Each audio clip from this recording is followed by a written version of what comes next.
안녕하세요, 의원님. 안녕하세요. 네, 예, 바쁘신데 김광진입니다. 와주셔서 예. 감사드립니다. 우선 우리 지금 시청자분들이 예. 지금 한 4,000분 계시니까 아유, 예. 예, 의견 인사 나누시고 계시면 음료수 좀 갖고 올게요. 예. 안녕하세요. 반갑습니다. 오늘은 소리 소문 없이 조용히 왔습니다. 예. 저도 왔다고 어디 트위터에라도 좀 알려드려야 될 것 같은데요. 예, 반갑습니다. 예. 예. 어우. 저 왔다고 이렇게 별풍선을 주시는 거죠? 감사합니다. 예, 뭐 여러 가지 이야기들을 나누려고 왔는데 뭐 요즘 인사청문회 중이어서 국무총리 청문회 중이기 때문에 그 이야기 조금 드리고 예, 그러겠습니다. 예. 오, 잘하시네요. 자, 오면 포털에 김광진 이름 치는 거 잊지 마시고. 예. 자자. 예. 네. 지금 우리 이제 김광진 의원님 지난주에 오시기로 하셨다가 예. 바쁘셔갖고 못 오셨죠. 네. 지금 이제 올리고 있는 거예요? 예. 네. 이제 김광진 의원님이 우리 집에 온다 그러면 갑자기 오신다 그러면 또 갑자기 또 회의가 잡히기 때문에 저도 이렇게 철저히 보안을 유지하느라고 예. 예, 오늘 이제 오시기 전에 할 얘기는 많고 언제 오실지 잘 모르기 때문에 아까 1시에 시작을 했어요. 결국 우리가 한번 1차로 방송을 했고 그다음에 이제 드디어 우리 2차 우리 예. 김광진 의원님을 모시고 우리 황교안 청문회 준비와 기타 등등 몇 가지 궁금한 점을 좀 여쭤보려고 합니다. 이제 한 달 동안 어떻게 지내셨어요?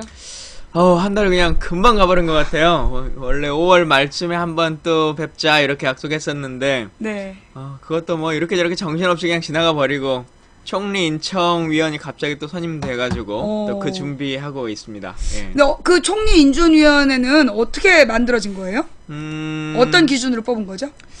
뭐 제가 선임한 게 아니어가지고 저도 잘 정확히 모르시고? 모르는데 저는 이제 우원식 간사가 네. 같이 좀 일을 했으면 좋겠다. 그리고 아. 이분이 병역 문제가 계속 이제 문제돼 왔기 때문에 네. 그 문제를 좀 집중적으로 얘기를 했으면 좋겠다 이렇게 같이 했었죠. 예. 병역 부분을 좀 담당해 달라. 예.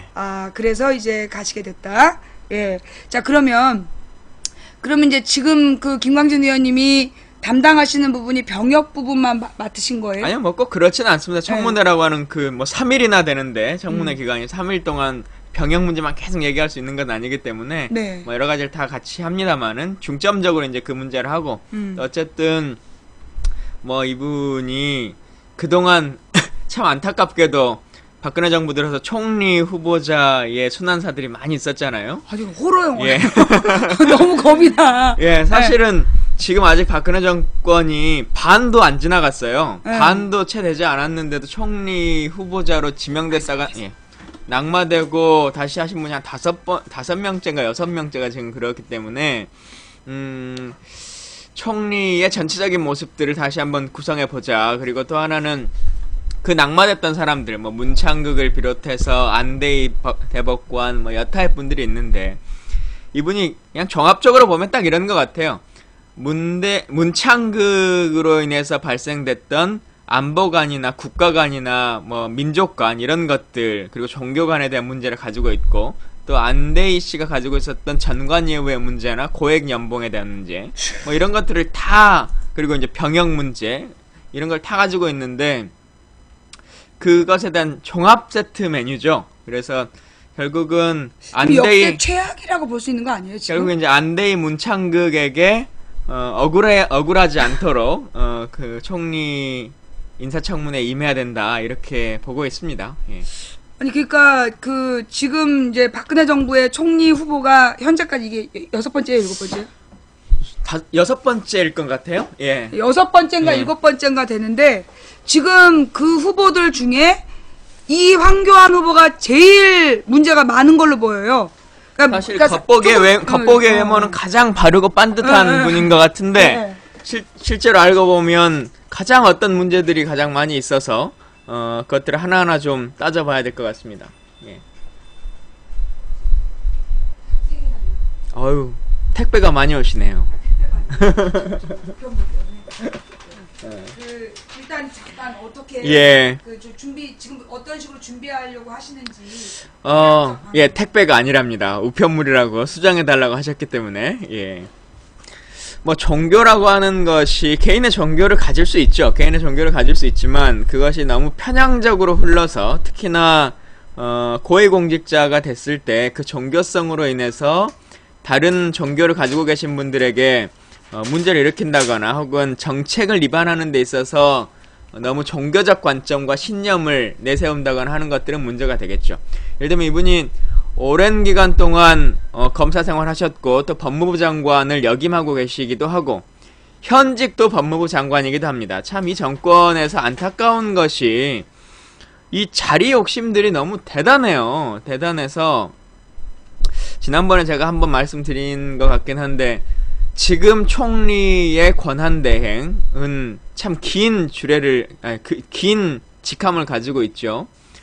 국무총리 권한대행 겸 경제부총리 겸 기획재정부 장관 겸 국회의원 최경환 이 이름을 가지고 일을 하고 계신데 지금 총리 후보자도 국무총리 후보자 겸 법무부 장관직을 그대로 유지하고 계세요.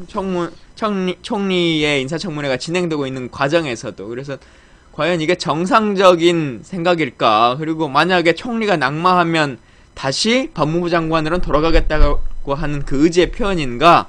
이런 것들을 한번 묻고 있는 것이죠. 예. 그래도 되는 거예요? 지금 현재 법무부 장관 사퇴 안 하고 총리 인준 그걸 지금 해주세요? 뭐 이런 경우가 이례가 없다고 말은 하는데 근데 뭐 법률상 불법은 아니에요. 지금 이분이 나오는 것들이 거의 대부분이 다 마찬가지인데 법 전문가잖아요. 법 전문가고 법무부 장관까지 하고 있는 분이어서 요는 이건 것 같아요. 이분은 불법 행위를 하진 않습니다.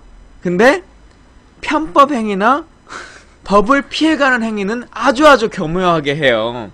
그래서 지금 장관직을 하고 있는 문제나 뭐 정관예우의 문제나 이런 것들도 우리가 말하는 전관예우로 본다고 치더라도 대부분의 전관예우가 이렇게 이제 되는 거죠. 뭐 돈을 많이 받고 적게 받고 이런 것들을 떠나서도 첫 번째는 본인이 직접 관장했던 부서에서의 업무를 바로 수임하지 못하도록 하는 거 아니겠습니까? 그렇죠.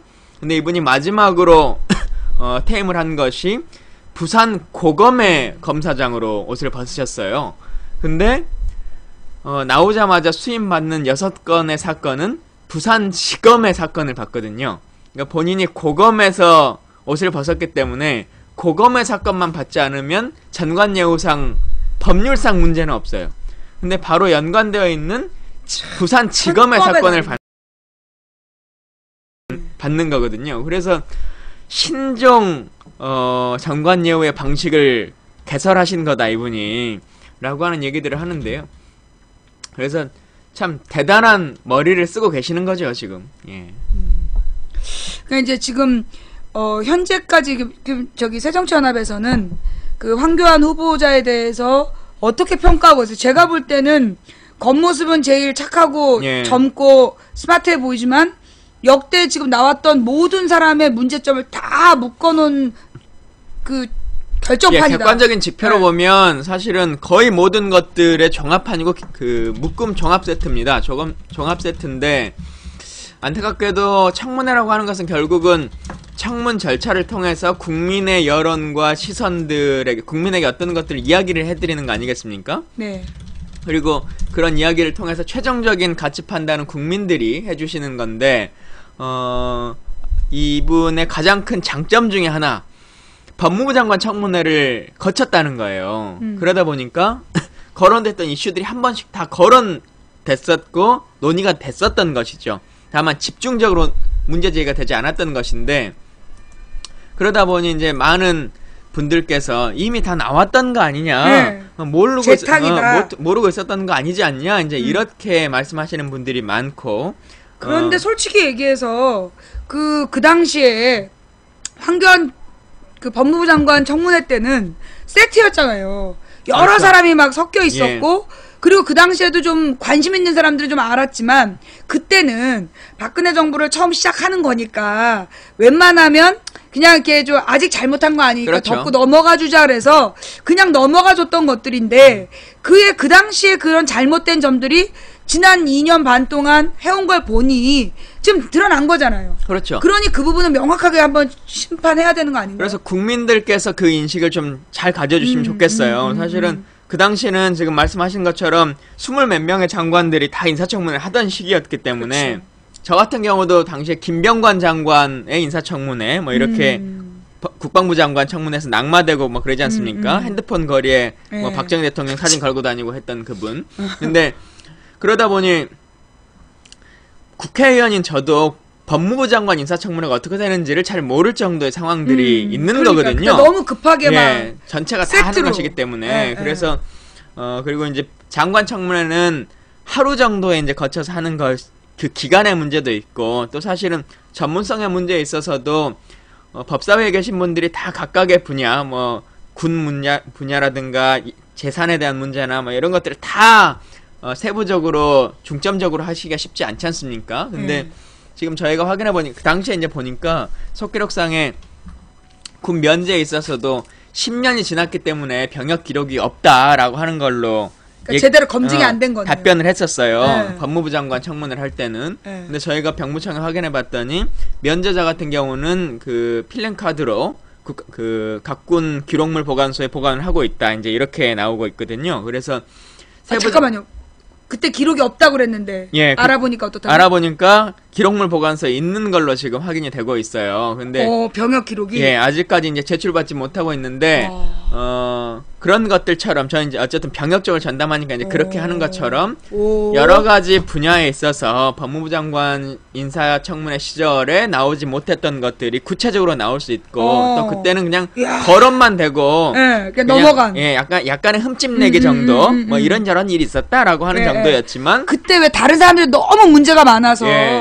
상대적으로 황교안은 그냥 이렇게 눈 감고 넘어가준 면들이 좀 있었잖아요. 그렇죠. 그렇기 때문에 아마 조금 더 꼼꼼하게 볼 거니까 국민 여러분께서도 좀 지켜봐 주시고 그냥 단순하게 더 특별한 무슨 한 방을 노리기 위한 청문회라는 것이 있지 않습니다. 청문회는 검증을 하기 위한 것이고요. 뭐 낙마만을 전제로 하는 것이 아니죠. 그렇기 때문에 야당과 여당의 국회의원들이 법에 의해서 청문회를 하는 검증 절차 잘 보시고 과연 이게 대한민국을 이끌어 나갈 수 있는 총리로서의 자격이 될 것인가 이 부분을 좀 지켜봐 주시면 좋겠습니다.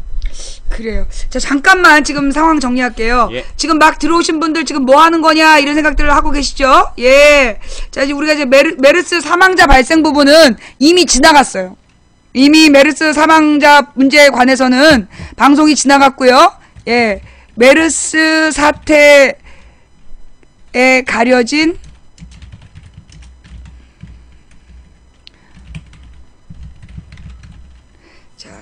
지금 우리 두 번째 주제로 넘어가고 있습니다. 예. 현재 지금 이 자리에 계신 분은 새정치연합 국회의원 김광진 의원님이시고요. 자, 검색해 주세요. 예, 김광진입니다. 김광진 새정치연합 의원님을 모시고 지금 이제 여러 가지 그 국회에서 벌어지고 있는 일들에 대한 질문을 할 건데 먼저 청문회 준비에 대해서 이야기를 지금 시작하고 있습니다.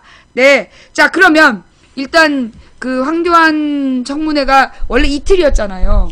총리 청문회는 3일 이내로 하도록 되어 있습니다. 그래서 3일 할 수도 있고 이틀 할 수도 있고 뭐 이제 그건 사람에 따라 다른데 네. 정홍원 총리 같은 경우도 3일 했었고요. 뭐 좀 그 거론할 만한 내용이 그렇게 많지 않다라고 하는 경우는 이틀로 서로 간에 합의를 하고 그렇습니다. 네. 그래서 원래는 새누리 쪽에서는 이틀만 하겠다. 8일 9일. 예. 그렇게 얘기했었는데 갑자기 어젯밤에 10일까지 3일로 연장이 됐는데 어떻게 그렇게 연장된 건가요? 예, 뭐 우원식 간사가 협상을 잘 해가지고 이제 얻어낸 성과 중에 하나인데요. 어쨌든 저희로서야 말할 수 있는 기간이 길면 네. 또 여러 가지 이야기를 할 수 있고 또 지금 셋째 날은 증인과 참고인들을 불러서 하자 이렇게 얘기를 해놓은 상태고 예. 이분이 이제 삼성 떡값 엑스파일 이것과도 직접 연관돼 있다고 이제 하는 분 아니겠습니까? 예. 당시에는 물론 피라미 검사였다 이렇게 얘기는 하긴 하지만 사재단에서는 뭐 명단에도 있는 사람이다 지금 이렇게 얘기를 하는데 피라미 검사가 말이 안 되지. 그러니까 그 중에서는 떡값 검사 중에서는 피라미 검사였다 이제 이렇게 하긴 하지만 그래도 사재단에서 명단이 있다 없다를 가지고 뭐 재판 중이기도 하고 막 그랬어요. 근데 그 관련해서 당시에 그것을 폭로했던 노회찬 의원이 증인으로 직접 참석하기도 하고 네. 그래서 몇 가지 이야기들을 나누려고 합니다. 그러니까 노회찬 전 의원이 증인으로 참석하는 건 확정이 된 거죠. 그건 확정이 됐습니다. 근데 지금 이제 또 하나의 이슈는 최동욱 전 총장이 예. 그 참고인 신분으로 채택은 된 거죠. 그렇죠. 참고인이기 때문에 여야가 합의는 됐지만 직접 나올지 말지는 아직 미정인 예, 상태인 거죠. 증인 같은 경우는 법적으로 나와야 하는 것이 강제되는 것이고요. 참고인 같은 경우는 이러이러한 절차가 있으니 나와주시기를 부탁드리는 것인데 본인이 네. 원하는 경우에는 나오지 않을 수도 있습니다. 예. 현재 최동욱 그 전 총장의 입장은 알려진 게 없는 거죠? 저희가 파악하기에는 좀 아직까지는 조금 더 유보적인 상태이신 것 같고요. 조금 네. 더 많은 고민이 필요하신 것 같습니다. 네. 예. 지금 뭐 이제 윤석열 전 팀장하고 그 접촉을 했었는데 그분들은 지금 다 거절하신 거죠. 예, 거절하신 거고. 거절하신 예. 상태이고 이 최동욱 총장이 직접 나올지 말지가 이제 초미의 관심사가 될 것 같은데 일단 뭐 저 같은 경우에는 이번 청문회를 통해서 그 밝혀야 될 부분이 저는 이제 딱 그 총리로 이 황교안이라는 법무부 장관을 지명했다는 얘기를 딱 들으면서 든 생각이 이 박근혜 정부의 지난 2년 반이 다 통째로 드러나겠구나. 예. 그런 생각을 좀 해봤거든요. 그러니까는 이제 뭐냐면 이 황교안이라는 사람이 법무부 장관을 하는 과정에서 이석기 사태도 있었고 그 다음에 국정원 대선 개입 사건에 대해서 그 개입한 거, 아까 그 재판에 개입해서 기소를 못하게 하고 이랬던 것도 있었고, 그 다음에 간첩 증거 조작 사건, 예. 이때 당시에도 그 법무부 장관이었고, 그러니까 이거 2003년에만 굵직굵직한 세 가지 사건이 지금 있다는 거죠. 그러니까 이제 사실은 어떻게 보면 박근혜 정부의 치부가 굉장히 응축되어 있는 인물이기 때문에 제가 볼 때는 지금 야당이 준비를 굉장히 잘해야 된다라는 생각이 드는데 지금 야당 의원님들 지금 마음은 어떠세요? 준비하는 자세나? 망치 부인께서는 그게 박근혜 정권의 치부다 이렇게 얘기를 하지만 황교안 장관 같은 경우는 본인의 가장 큰 치적이다 지금 이렇게 얘기를 하고 있는 거 아니겠습니까? 그래서 대표적인 이제 공안 검사였고 또 실제 공안 부서에서만 평생 이제 근무를 해왔던 분인데 통합진보당 해산이나 이런 것들을 본인 임기 안에 이제 끝낸 것이 가장 큰 본인의 치적으로 생각하고 계시고 뭐 국가보안법과 관련한 책도 내시고 뭐 하신 분이어서 아마도 본인으로서는 그게 부끄러움이나 혹은 뭐 어떤 그 다른 우리가 생각하는 일반적인 생각하는 그런 인식이 아니라 자랑스러운 생각으로 아마 청문회에 임하지 않겠느냐 이렇게 보고 있습니다. 다음 검색어 8위. 조금만 더 노력해주세요, 여러분. 지금 이 자리에 계신 분은 새정치연합의 김광진 의원님이십니다. 자, 이분 검색해서 나이가 몇 살인지, 계속해서 우리 남편이냐고 묻는데, 아닙니다. 김광진 의원 검색하시고, 나이가 몇 살인지 알려주세요. 나이가, 내 남편은 아니에요. 지금 우리 망치 부인, 그러니까 그 모든 분의 부인을 치면 제가 나와요. 뭐 오세훈 부인 쳐도 제가 나오고, 박원순 부인 쳐도 제가 나오고, 그 다음에 이제 뭐 조국 교수 부인 쳐도 제가 나오는데, 잘못하면 이제 김광진 의원 부인을 쳐도 제가 나오는 사태가 일어나지 않도록. 저는 많은 언론이 장하나 의원 결혼할 때 남편이 김광진이라고, 그래갖고 장하나 김광진 결혼했다고 그렇게 기사를 꽤 많이 내긴 했는데. 진짜, 그러니까 두 분 다 지금 국회의원 된 다음에 결혼했어요. 된 다음에 결혼했는데, 제가 결혼할 때는 이제 그런 기사가 없었는데 장하나 의원이 결혼식을 올릴 때 아마 어떤 기자가 이제 김광진 의원도 결혼을 했다 이제 이 얘기를 하고 싶었던 것이 와전돼서 김광진 장하나 결혼해 이제 이렇게 된 거예요. 그래요. 자, 하여튼 뭐 검색어가 중요한 건 아니고 지금 오늘 이제 여러분께서 보고 계시는 이분이 다음 주 월화수 3일 동안 만 34세 오케이. 다음 주 3일 동안 그 현직 법무부 장관이고 박근혜 정부의 지난 2년 반 동안의 온갖 만행의 최전선에서 그 칼자루를 쥐었던 그 이 황교안 총리 후보에 대한 총리 청문회를 지금 준비 중에 계십니다. 자, 그러면 이제 지금 현재 뭐뭐 준비하는지 물어보면 안 되죠. 아니요, 뭐 물어봤어요? 일단 기본적인 거 나와 있는 건 몇 가지 먼저 말씀드릴게요. 일단 첫 번째 병역 문제 먼저 설명드리면 요즘 아토피가 참 유행이에요.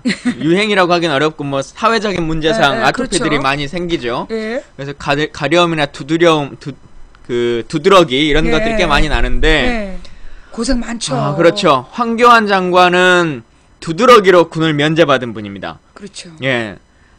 지난 10년간을 조사를 해봤을 때 365만 명이 병역 검사를 받았는데 딱 4명만이 그 두드러기로 인해서 병역을 면제받거든요. 네. 도저히 일상생활이 불가능하신 분들이죠. 근데 이분 같은 경우는 두드러기로 군 면제를 1979년도에 받아요. 그리고는 1980년 바로 1년 후에 사법고시 1차, 2차를 합격합니다.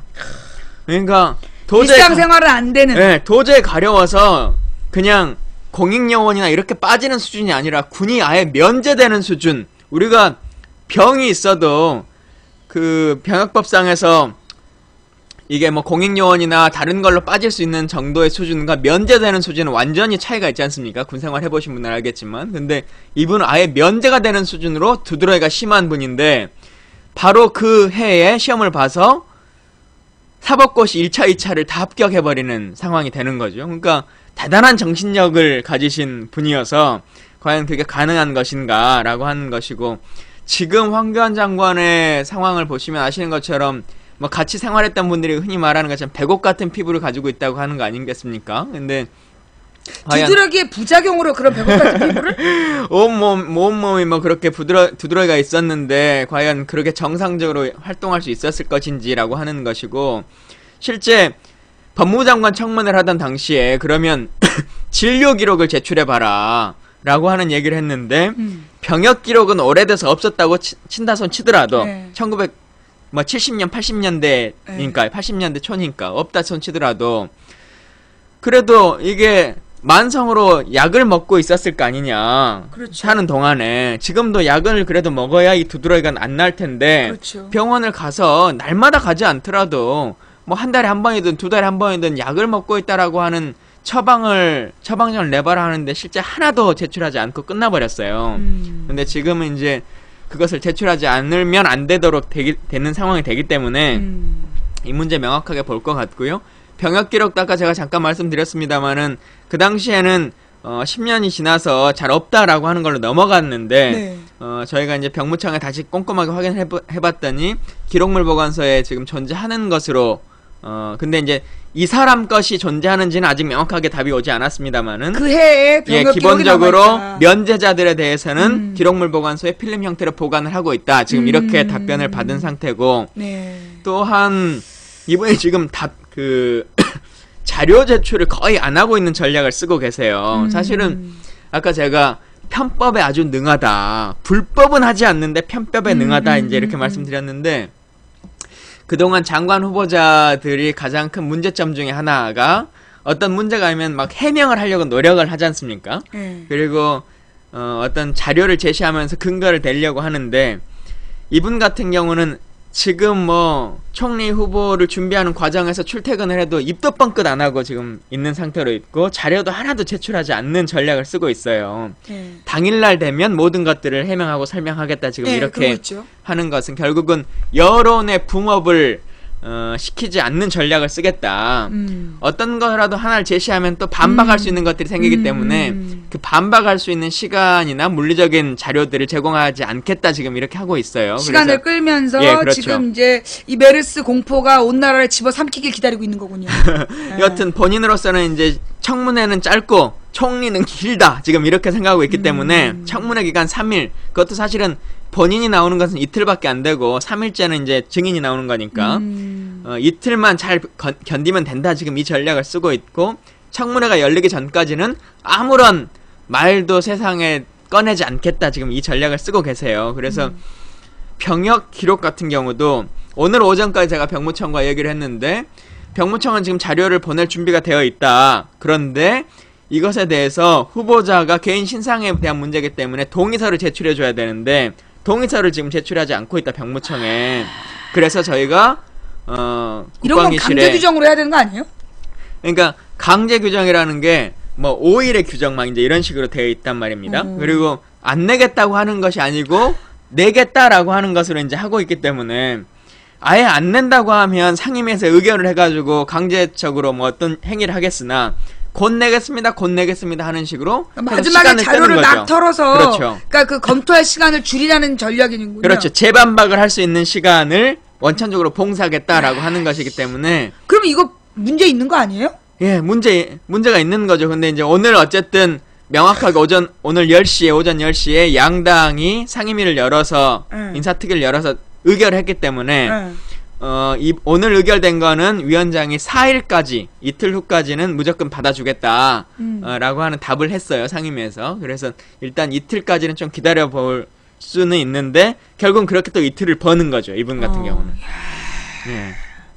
그러니까 법을 알면 법을 피할 수 있다는 전형이네요. 그런 사람이 법무부 장관 하니까 나라의 법 체계가 개판인 거지. 제가 아까 이제 우리 의원님께 여쭤보고 싶었던 야당 의원들의 지금 준비 자세가 어떠냐라는 거는 사실 이제 이 황교안 청문회를 한다라고 얘기가 나왔는데 계속 언론에서 흘려지고 있는 분위기가 뭐 사실 황교안을 거부하면 더 다른 대안이 더 끔찍한 사람이 올 수 있다. 그러니까 어쩔 수 없이 받아들여야 되는 거 아니냐라고 되게 밑밥을 깔고 있더라 이거죠. 그러니까 지금 현재 야당 의원들이 그런 분위기 속에서 뭐 어쩔 수 없이 형식적으로 이 황교안 청문회를 하고 넘어가려는 거 아니냐. 제가 그게 좀 걱정이 돼서 좀 여쭤본 거거든요. 뭐 청문위원들이 자체적으로 모임도 하고 뭐 여러 가지 전략 회의도 하고 그렇습니다만은 그런 논의상에서도 뭐 그런 논의가 있지는 않고요. 다만 붐업이 되지 않는 것. 이제 저희로서는 어쨌든 관심받지 못하는 거. 낙마를 시켜야 되는 건데 그리고 낙마까지 이르기 위해서는 많은 여론이라고 하는 것들이 필요하지 않습니까? 근데 상대 후보 측에서는 자료를 제출하지 않는 것을 통해서 그 붐업을 막아버리고 또 어쨌든 장관 청문회를 했었던 사람이다라고 하는 것들로 인해서 여론이 보기에 예를 들면 종교관에 대한 문제나 뭐 이런 것들이 거론돼도 예전에는 뭐 문창극 씨의 교회에서 설교 동영상 뭐 이런 거 하나라도 거의 낙마되고 막 이랬지 않습니까? 그렇죠. 근데 지금은 그보다 어찌 보면 훨씬 더 심각한 종교관을 가지고 계신 분이에요. 그렇죠. 그럼에도 불구하고 원래 종교관에 좀 그런 문제가 있었대. 기독교 신봉자고 지금 전도사이기도 하대. 뭐 그냥 그렇게 해서 넘어가 버리는 거예요. 이분 같은 게 어떤 정도냐면 예를 들면 법무부 장관인데 교도소라고 하는 공간은 어떤 공간입니까? 이 공간은 이 법적으로 문제가 되신 분들을 교화하거나 교정하는 시설인데 교정과 교화라고 하는 것은 법에 의한 체계에서 하는 것이 아니라 종교적 신념을 가지고 해야 된다라고 하는 인식을 지금도 갖고 계신 분이에요. 그래서 그것에 대한 주장도 끊임없이 하고 실제로도 기독교 재단이 운영하는 민간 교도소를 설립하신 분이거든요. 그래서 그 아가페 교도소를 이사로서도 재직하시고 또 그래야지만이 이 하나님의 뜻으로 이 사람들을 죄를 짓지 않도록 할 수 있다라고 하는 인식을 갖고 계신 분이어서 기본적인 인식에 대해서 너무 편협한 인식을 가지고 있다. 종교관에 있어서. 그리고 그것이 개인의 종교적 신념을 넘어서서 행정행위를 함에 있어서도 그것을 반영시키려고 노력하고 이런 것들 끊임없이 담고 있어요. 그리고 뭐 예를 들면 샘물교회가 지난번 예전에 그 선교 갔다가 문제가 됐던 적이 있지 않습니까? 아프간이었던가요? 그때도 당시에도 검사장인가 뭐 그런 위치에 있었는데 자기 게시판 같은데 글을 써서 우리도 다 아프간으로 가야 된다 뭐 이제 이런 글들도 남기기도 하고 하는 정도로 하여튼 좀 우리가 생각하기에 정상적인 종교관을 갖고 있다고 보기는 어렵다. 그리고 그것이 개인적으로 편협하거나 하는 것은 뭐 누가 문제 삼을 수는 없습니다만 종교 자유가 있으니까 그것을 행정행위로 반영시키려고 하는 것 그것은 특히나 고위공직자가 되려고 하는 그리고 한 가지 분야뿐만 아니라 각 부서를 통괄하고 있는 총리까지 이르는 사람에게는 아주 심각한 문제다라고 하는 생각을 갖고 있는 거죠. 사실 이제 저 같은 경우도 개신교 신자이고 그래서 정말 이렇게 믿음이 좋은 공직자라는 부분에 대해서는 사실은 이제 개신교 신자들은 호감을 가질 수밖에 없어요. 근데 이제 그건 개인의 상태에서는 그렇게 믿음이 좋은 신앙인의 모습을 가질 수가 있지만 그가 맡은 역할은 공직자라는 거죠. 그러면 대한민국은 이게 공직자는 헌법과 법에 따라 이 나라를 이렇게 통치해야 되는, 그러니까 소위 이제 행정 업무를 맡아야 되는 사람인데 사실 우리 대한민국의 헌법은 명확히 종교로부터의 자유, 그러니까 종교의 자유를 허용하는 대신 종교에 대해서 차별하지도 않고 그러니 행정 책임자는 어떤 종교적 편향을 근거로 갖고 있으면 안 된다 이런 거잖아요. 예, 그렇죠. 그쵸? 쉽게 생각하시면 군대를 갔는데 어떤 사단장이 뭐 불교를 믿든 뭐 기독교를 믿든 카톨릭을 믿든 그렇다고 하더라도 주말에 본인이 각각의 병사들이 어떤 종교를 믿는 것은 다 본인이 선택할 수 있어야 됩니다. 근데 내가 생각하기에 우리 사단은 교회를 가는 게 옳아. 그러니 모든 병사들은 이번 주부터는 교회를 간다. 이렇게 지시한다면 그게 정상적인 행정행위를 하고 있는 것이 아닌 거죠. 그래서 그런 것들을 지적하는 것이고요. 하여튼 그런 종교관에 대한 문제에 그러니까 대해서도 이건 종교관의 문제가 아니라 그러니까 헌법 수의지의 문제인 거죠. 그렇죠. 그러니까 헌법관의 문제, 이거 종교관이 아니라 그러니까 자꾸만 언론은 종교관으로 가는데 제가 볼 때 이거는 종교관이 아니라 헌법관이다. 헌법 수호기구잖아요, 이게 총리가. 근데 이제 이 총리가 종교관이 잘못되어 있다면, 그러니까 종교적 편향을 갖고 있다면 실제로 헌법 수호에 문제가 생길 수 있다. 그 부분을 지적하고 있는 거다. 실제로 이명박 정부 때 그 지도상에서 절 지도가 막 절의 위치가 안 보이고 막 이런 문제가 있었잖아요. 그리고 지금 개신교에서 봉은사역이라는 오랫동안 봉은사역으로 불리워왔던 그 영명을 봉은사라는 게 특정 종교의 역할이니까 바꿔야 된다. 그래서 지금 행정적으로 지하철역의 역사를 바꾸겠다 이런 주장 중에 있거든요. 그러니까 이제 이게 그런 것들이 어떻게 보면 종교 편향과 행정의 만남인 모습이라 이제 이런 것들을 만약에 그렇게 얘기하면 우리나라 국보 다 사라져야지 뭐. 안 그래요? 우리나라 뭐 보물이라든가 문화재들 지금 다 위험한 거예요?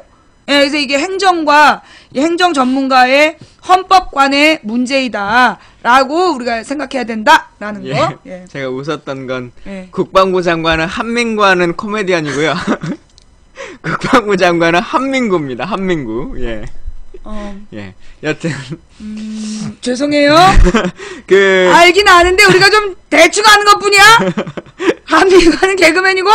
예. 자, 계속해서. 그 조국 교수가 말씀하신 것처럼 이분이 사실은 이분이 그 관련한 책도 내셨어요. 그 책 제목이 뭐 그 종교와 관련한 뭐 어떤 책도 내셨는데 이분의 신념상으로 보면 종교법이 가장 우선하고 그 다음에 국가보안법이고 그 다음에 헌법이다 이런 말을 이제 조국 교수가 하시기도 했는데 진짜 심각한 문제잖아요. 실제 여러 가지 상황들을 보면 그 심각성이 느껴지고요. 또 그와 관련한 기고들도 꽤 많이 하셨어요. 이런저런 문제는 곳에 뭐냐면 있어서. 그 사람이 이제 종교법이 1등이고 국가보안법이 2등이고 헌법이 3등이라 했을 때 헌법과 국가보안법도 문제지만 저는 이 사람이 진짜 종교법을 우선하는가에 대한 문제를 제기하고 있는 거예요.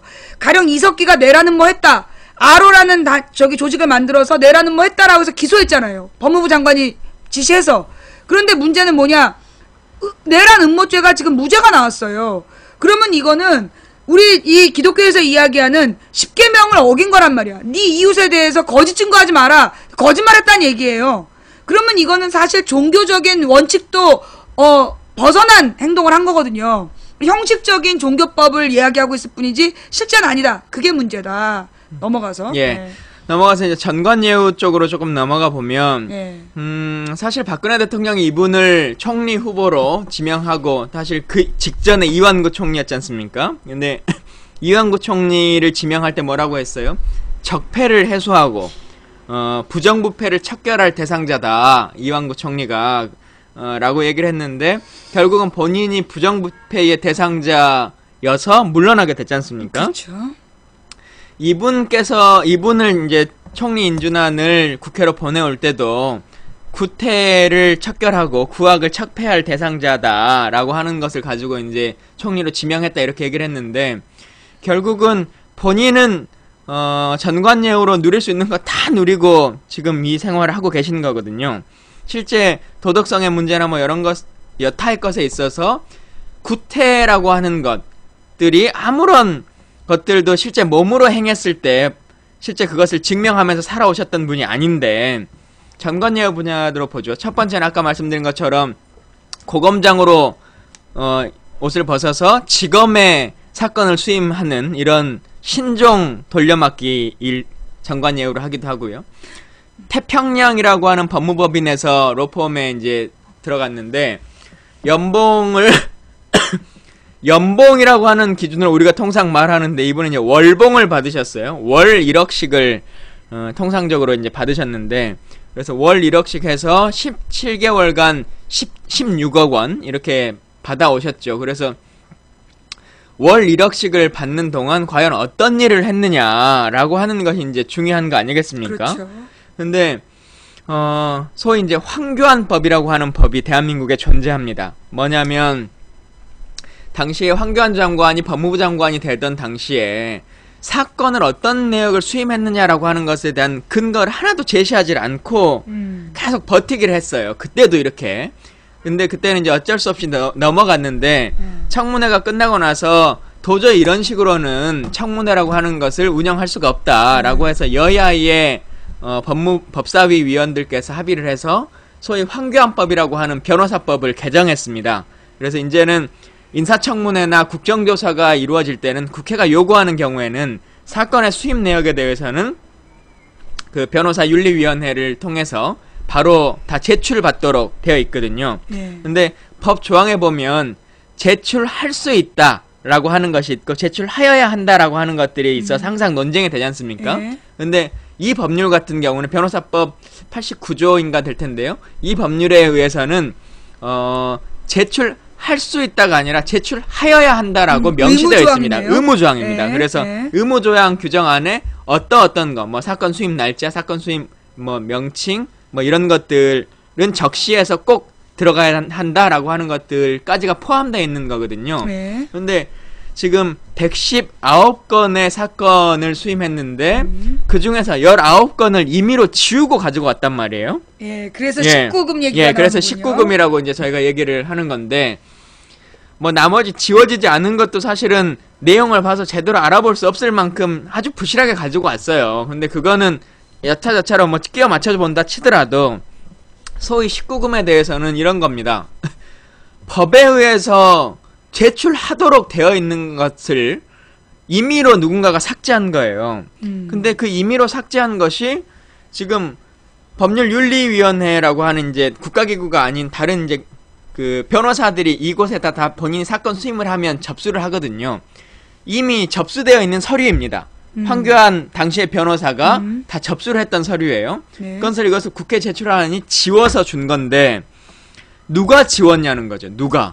그리고 누가 19건을 선택했냐는 거죠. 취사 선택해서 119건 중에 누가 왜 그렇죠. 그쵸? 누가 왜 선택했고 어떠한 최종 결정권자가 얘기했느냐. 그리고 이게 19건이 선택되거나 지워지는 과정에서 황교안 장관은 관여한 적이 있는 것이냐 없는 것이냐 라고 하는 것들이 끊임없이 논쟁이 되고 있기 때문에 사실은 그래서 뭐 이 19건 중에 뭐 이건희와 이맹희의 재산 분쟁에도 개입된 재판의 사건 수임이기 때문에 안 하는 것 아니냐 뭐 이제 이렇게 또 얘기하면 그 건은 아니다 이렇게 답변을 하고 있고 또 그러면 이 건이나 뭐 이런 것은 아니냐라고 저희가 또 질문하면 그 건은 아니다라고 하는 대한민국에 수천만 건의 재판이 있는데 그 20개를 지금 저희랑 하자고 하는 거예요. 그래서 그거를 가령 이제 그 뭐 항소유서라든가 뭐 이런 거 쓸 때 변호인 이름이 쭉 들어가잖아요.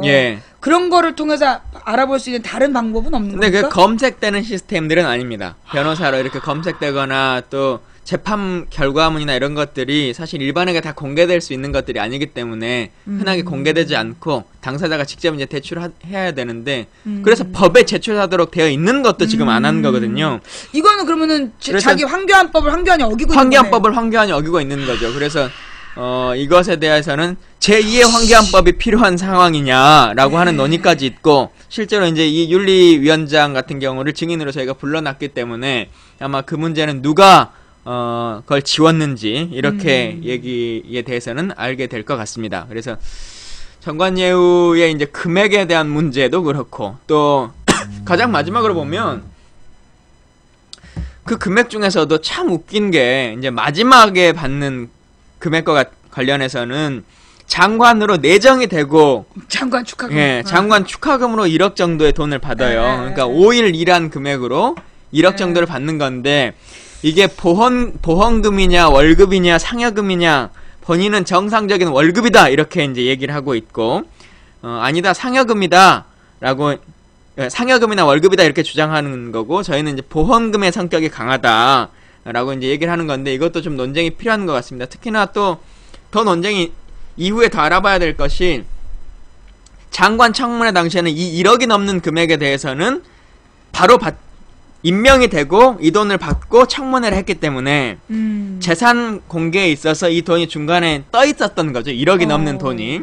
근데 이걸 언제 어떻게 제대로 신고한 것인가 라고 하는 부분도 조금 더 뜯어봐야 될 것 같고요. 또 정관예우 중에서도 이제 대표적인 것이 이제 19건에도 포함될 수 있을 것 같고, 또 나머지 119건에도 저희가 이제 계속 의문을 제기하고 있는 것입니다만, 제대로 답변을 안 주기 때문에, 그리고 자료를 안 주기 때문에 저희가 추측을 할 수밖에 없고 한 건 한 건을 물어볼 수밖에 없는 거예요. 저희가 일부러 여러 가지를 찔러보려고 하는 것이 아니라 상대방 측에서, 후보자 측에서 성실한 자료 제출을 안 하기 때문에 그렇게 되는 것이라고 하는 것을 먼저 말씀드리고요. 그러다 보니 이제 저희가 계속 이제 의문을 제기하고 하는 것 중에 하나가, 그러면 지금 이제 19건이나 기타 몇 건에 대해서 말하고 하는 것이 사건을 수임계를 제출하지 않은 재판이다 라고 하는 것을 이제 얘기하고 있는 거예요. 다시 말하면 그 변호사로서 재판장에는 가지 않고 뭐 자문을 하거나 혹은 상담을 해서 돈을 받았기 때문에 하지 않았다 라고 하는 것을 이제 주장하는 것인데, 이게 좀 어려울 수 있습니다만 쉽게 생각하시면 이런 겁니다. 우리가 국회에서 제출을 요구했던, 윤리위원회에 제출을 요구했던 자료는 수입 내역서를 내놔라. 그러니까 변호사로서 돈을 받고 재판장에 가거나 혹은 그 문서를 작성해준 서류들을 제출하라 라고 했을 때 119건을 가지고 왔단 말입니다. 지워지든 지워지지 않았든. 그러니까 저희는 기본적으로 다 수입 내역이라고 받아들일 수밖에 없는 것이고, 근데 지워진 것은 수입 내역은 아니고 자문이다 라고 하는 건데, 그러면 어떤 자문인 것이냐 라고 하는 것을 밝혀야 되는 것이고요. 또한 이런 경우가 있습니다. 소위 이제 고위직 전관들이 하는 방법인데, 우리로서는 이제 법의 재판이라고 하는 것이라고 하는 방식으로 하는 거죠. 그래서 소위 이제 전화통화로 변론을 해주는 것입니다. 그래서 그런 경우에는 재판장에 이름을 올리지는 않고 뭐 보수는 받으면서 잘 아는 지인이나 판사나 뭐 이런 분들에게, 검사들에게 본인의 의견이나 이런 것들을 조금 전해주는 거죠. 그러니까 어떻게 보면 청탁이에요, 청탁. 본인의 권한을 이용해서. 그래서 그런 것으로 사용한 것이 아니냐라고 하는 것들을 말하는 겁니다. 예. 우리 시청자분들이 다양한 계층이기 때문에 예. 사실은 어떻게 보면 전관예우라는 말 자체를 이해 못할 수도 있어요. 그러니까 이제 전관예우라는 게, 물론 이제 제가 완벽한 설명 못하고 제가 잘못했으면 좀 설명 예. 보충해 주시고, 전관예우라는 게 보통 어느 거냐면, 가령 이제 판사 출신 변호사가 어느 사건의 변호를 맡아요. 그럼 이 사람은 그 사건의 변호에 아무것도 안 해. 근데 이름이 딱 들어가 있잖아요. 그러면 이 사람의 판사 기수가 있단 말이야. 그러면 그 기수 밑에 있는 판사들은 자기 선배이기 때문에 그 판결에 대해서 그 변론하는 입장에 따라준다는 거죠. 무죄다 주장하면 무죄라고 그러고, 뭐 제가 가해자다 그럼 저쪽을 가해자라고 봐주고, 이런 식으로 변호사가 누구냐에 따라서, 변호사 이름에 따라 판사들의 판결이 달라질 수가 있다.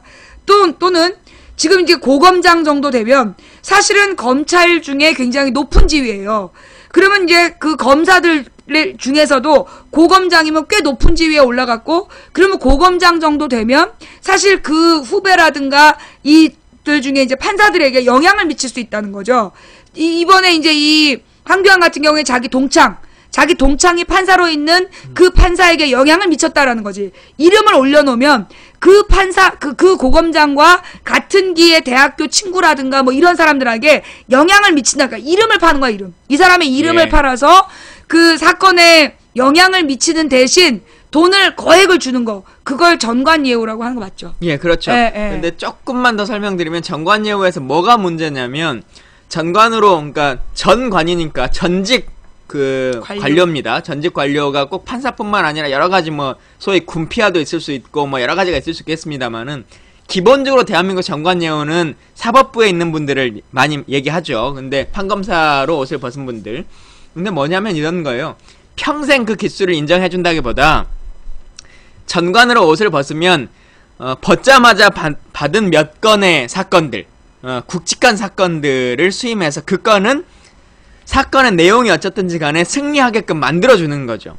근데 이것은 왜 이런 것들이 발생하냐. 소위 이제 그 카르텔의 문제인데. 진짜 이거 진짜 정관예우 문제는 예, 진짜 심각한 문제야. 이거. 사실은 이걸로 인해서 피해자가 가해자가 되고 가해자가 피해자가 되는 문제를 발생하기도 하고, 말 그대로 유전무죄가 되는 거 아니겠습니까? 비싸게 변호사를 사고 바로 막 직전에서 옷을 벗은 뭐 대법관이나 이런 분들을 사면 그분은 그 재판은 관례상 첫 번째 재판은 이기게 해주는 거죠.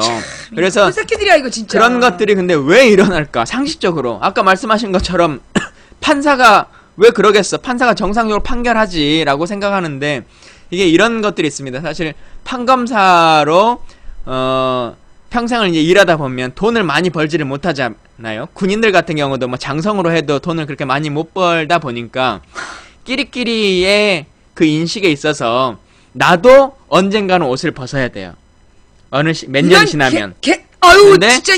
그 언젠가 옷을 벗었을 때 나도 내 후배들이 이 전관예우를 해줘야 저도 이제 또 그 비용을 얻을 거 아니겠습니까? 그러다 보니 이제 이것들이 관례화되고 관습화되는 거죠. 그래서 이 적폐를 해소하는 것, 이게 사실은 저는 황교안 총리 후보자가 후보자로서 낙마하는 것으로 인해서 이 전관예우 제도를 없애는 것, 그게 아마 어째 보면 가장 큰 국가의 이익일 것이다. 그리고 어느 정도 단계에 오른, 그리고 일국의 장관까지 지내신 사람으로서 국가를 위해서 새로운 세상을 갈 수 있는 헌신의 길이다, 이렇게 생각합니다.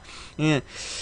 아마 이 상황에 대해서 전관예우 문제로 총리가 되지 않는다면 이제는 더 이상 전관예우가 없어질 거거든요. 그렇죠. 더 이상 어떤 분들이 그런 일들을 하지 않을 것이기 때문에 저는 국민들께서도 사실은 안타깝게도 지금 예전에는 뭐 장상 총리나 총리 후보자나 여러분들 같은 경우 다운 계약서 문제나 아니면 논문 표절 사건이나 뭐 위장 전입이나 이런 것들 하나만으로도 그렇죠. 다 낙마가 되고 없어졌어요. 근데 그게 뭐 그때 우리가 힘이 있고 없고를 떠나서 사실은 저는 그게 정상적이라고 생각합니다. 그렇죠. 예.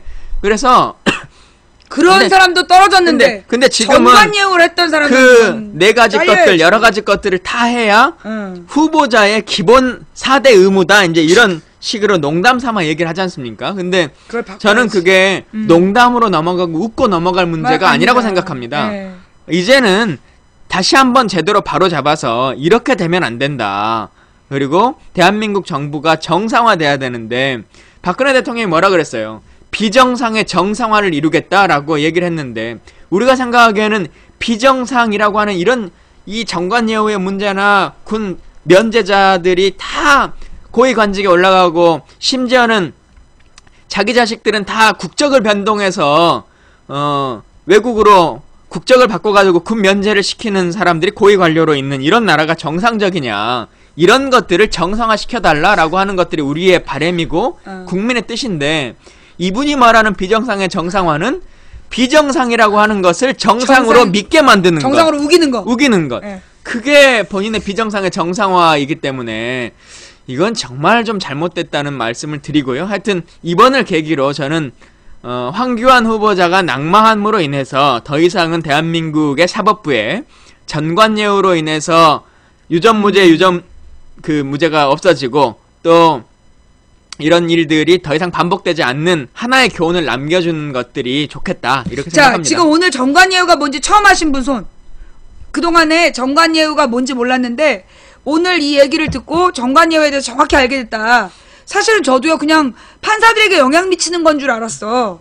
근데 그게 그런 어떤 무조건 이기게 해주는 거다. 그거는 저 오늘 처음 알았어요. 굉장히 심각한 문제네. 그러니 정관예우 문제에 대해서 우리가 다 관심 가져야 돼. 왜냐? 이런 정관예우 때문에 돈 많은 놈이 내가 피해자인데 날 가해자 만들 수 있다는 얘기야. 그러니까 우리가 정신 똑바로 차려야 되는 거죠. 자, 좌우지간 우리 김광진 의원님, 저희 지금 방송 출연하시면서 잠깐 다음에서 검색어 1위 하셨답니다. 아이고, 잠깐요. 축하드리고요. 예. 여튼 근데 이제 이 정관예우가 사법 분야만 있는 것이 아닌 거죠. 사실 이제 군피하 문제, 제가 이제 군 전문이니까 군피하 문제도 발생하는 게 딱 그것 때문입니다. 결국은 전직 장성들 같은 경우가 사기업체에 들어가서, 방산업체에 들어가서 한 건주의를 해주는 거거든요. 그러니까 이런 일들 따게 해주는 거죠. 그래서 사업을 따주고. 근데 어찌됐든지 간에 변호사로서 활동할 수도 있고 장성으로서 여러 가지 일을 할 수도 있어요. 근데 그 경력과 경륜과 지식을 가지고 여러 가지 자문을 할 수는 있습니다. 근데 희한하게도 특히나 군피아들은 더 웃기게 자문의 용도로 사용하지 않고 바로 직전에 어떤 일을 했던 그 건의 한 건을 그냥 해결하는 용도로 쓰고 바로 폐기 처분해요. 군들을. 그래서 어찌 보면 자원의 낭비이기도 해요.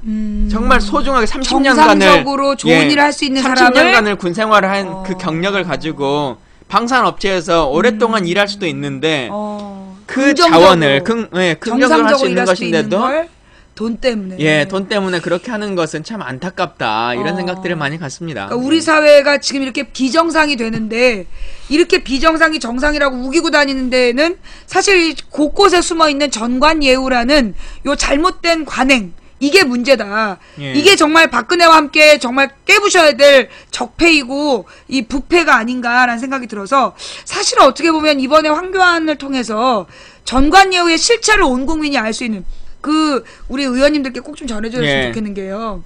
조금 아까 메르스 환자 2명 죽었다고 제가 특별 생방송을 했어요. 2명 사망자에 대해서. 그때보다 지금 더 많이 봐요. 제가 황교안 청문회 한다고 그러니까 더 많은 사람 보고 있어요. 이게 뭐냐. 국민들이 황교안 청문회에 관심 없다라고 얘기하는 거 그거 언론의 개구라다. 그러니까 지금 사실 국민들은 야당이 이번에 확실하게 황교안에 대한 모든 문제를 까발려주길 바라고 사실 지금 의원님들이 고민하는 거 그거 아니에요? 낭만이 아니냐? 낙마를 낙마를 시킬 수 있느냐 없느냐만 고민하는데 사실 박근혜가 이제까지 뭐 낙마시킬 만한 사람을 낙마 안 시키고 관계 되게 많았잖아요. 그러니까 국민들은 낙마냐 아니냐보다 중요한 건 그런 거 생각 안 해. 그보다 중요한 건 얘가 지금 자격이 있는 애냐 없냐. 자격이 없는 애가 지금 하고 있기 때문에 싸잡아서 얘네들은 무자격자가 되는 거거든요. 그러니 중요한 거는 야당 의원님들이 좀 이렇게 위축되지 말고 분명하게 이들이 얼마나 나쁜 짓을 구조적으로 오랫동안 해왔는가 그걸 국민들에게 열심히 알리는 거. 그래서 국민들이 그거 알기만 해도 제가 볼 때는 다음에 똑같은 실수 안 할 수 있다는 거죠. 그러니 사명감을 갖고 지치지 말고 뭐 이게 사실 지금 뭐 이 청문회 준비에 관심이 없어서 많이 지금 지쳐 있으실 것 같아요. 관심 많아요 우리. 그거 꼭 좀 전해주세요. 하여튼 뭐 많은 분들이 관심을 갖고 계시는 것을 저희가 모르는 것도 아니고 최선을 다해서 하고 있습니다만 또 이분이 장관 청문회랑 차이점이 있는 건 한 가지가 있습니다. 장관 청문회는 청문회를 통과하든 안 하든 그러니까 청문안을 양당이 의결을 하든 안 하든 시간이 지나면 20일이 지나면 대통령께서 그냥 임명하시면 되는 것이거든요. 국회의 의결이라고 하는 것이 필요하지가 않습니다. 그런데 총리 후보자와 같은 경우는 국회 본회의의 의결을 요하거든요. 그렇기 때문에 저희로서는 여론이라고 하는 것을 지속적으로 신경 쓸 수밖에 없는 거죠. 그러니까 장관 후보자는 여론이 어쨌든지 간에 대통령이 맘먹으면 하는 거예요. 하지만 법에 그렇게 되어 있어요. 근데 총리 후보자는 새누리당도 그렇고 저희도 그렇고 본회의장에 가서 투표를 해야 되기 때문에 지금 이 사람을 여론이 받아줄 것이냐 말 것이냐라고 하는 것들을 끊임없이 보는 거 아니겠습니까? 사실은 예를 들면 뭐 이완구 총리도 버티려고 맘먹었으면 버텼을 거예요. 근데 여론이 극심히 나빠지니까 그리고 정권에 이걸 더 버티는 것이 정권 차원에서 문제다라고 판단하니까 버리는 카드가 되는 거 아니겠습니까? 그렇죠. 그러니까 지금 이분 같은 경우도 국민 여러분께서도 조금 더 많이 이 사람이 도저히 되면 안 된다.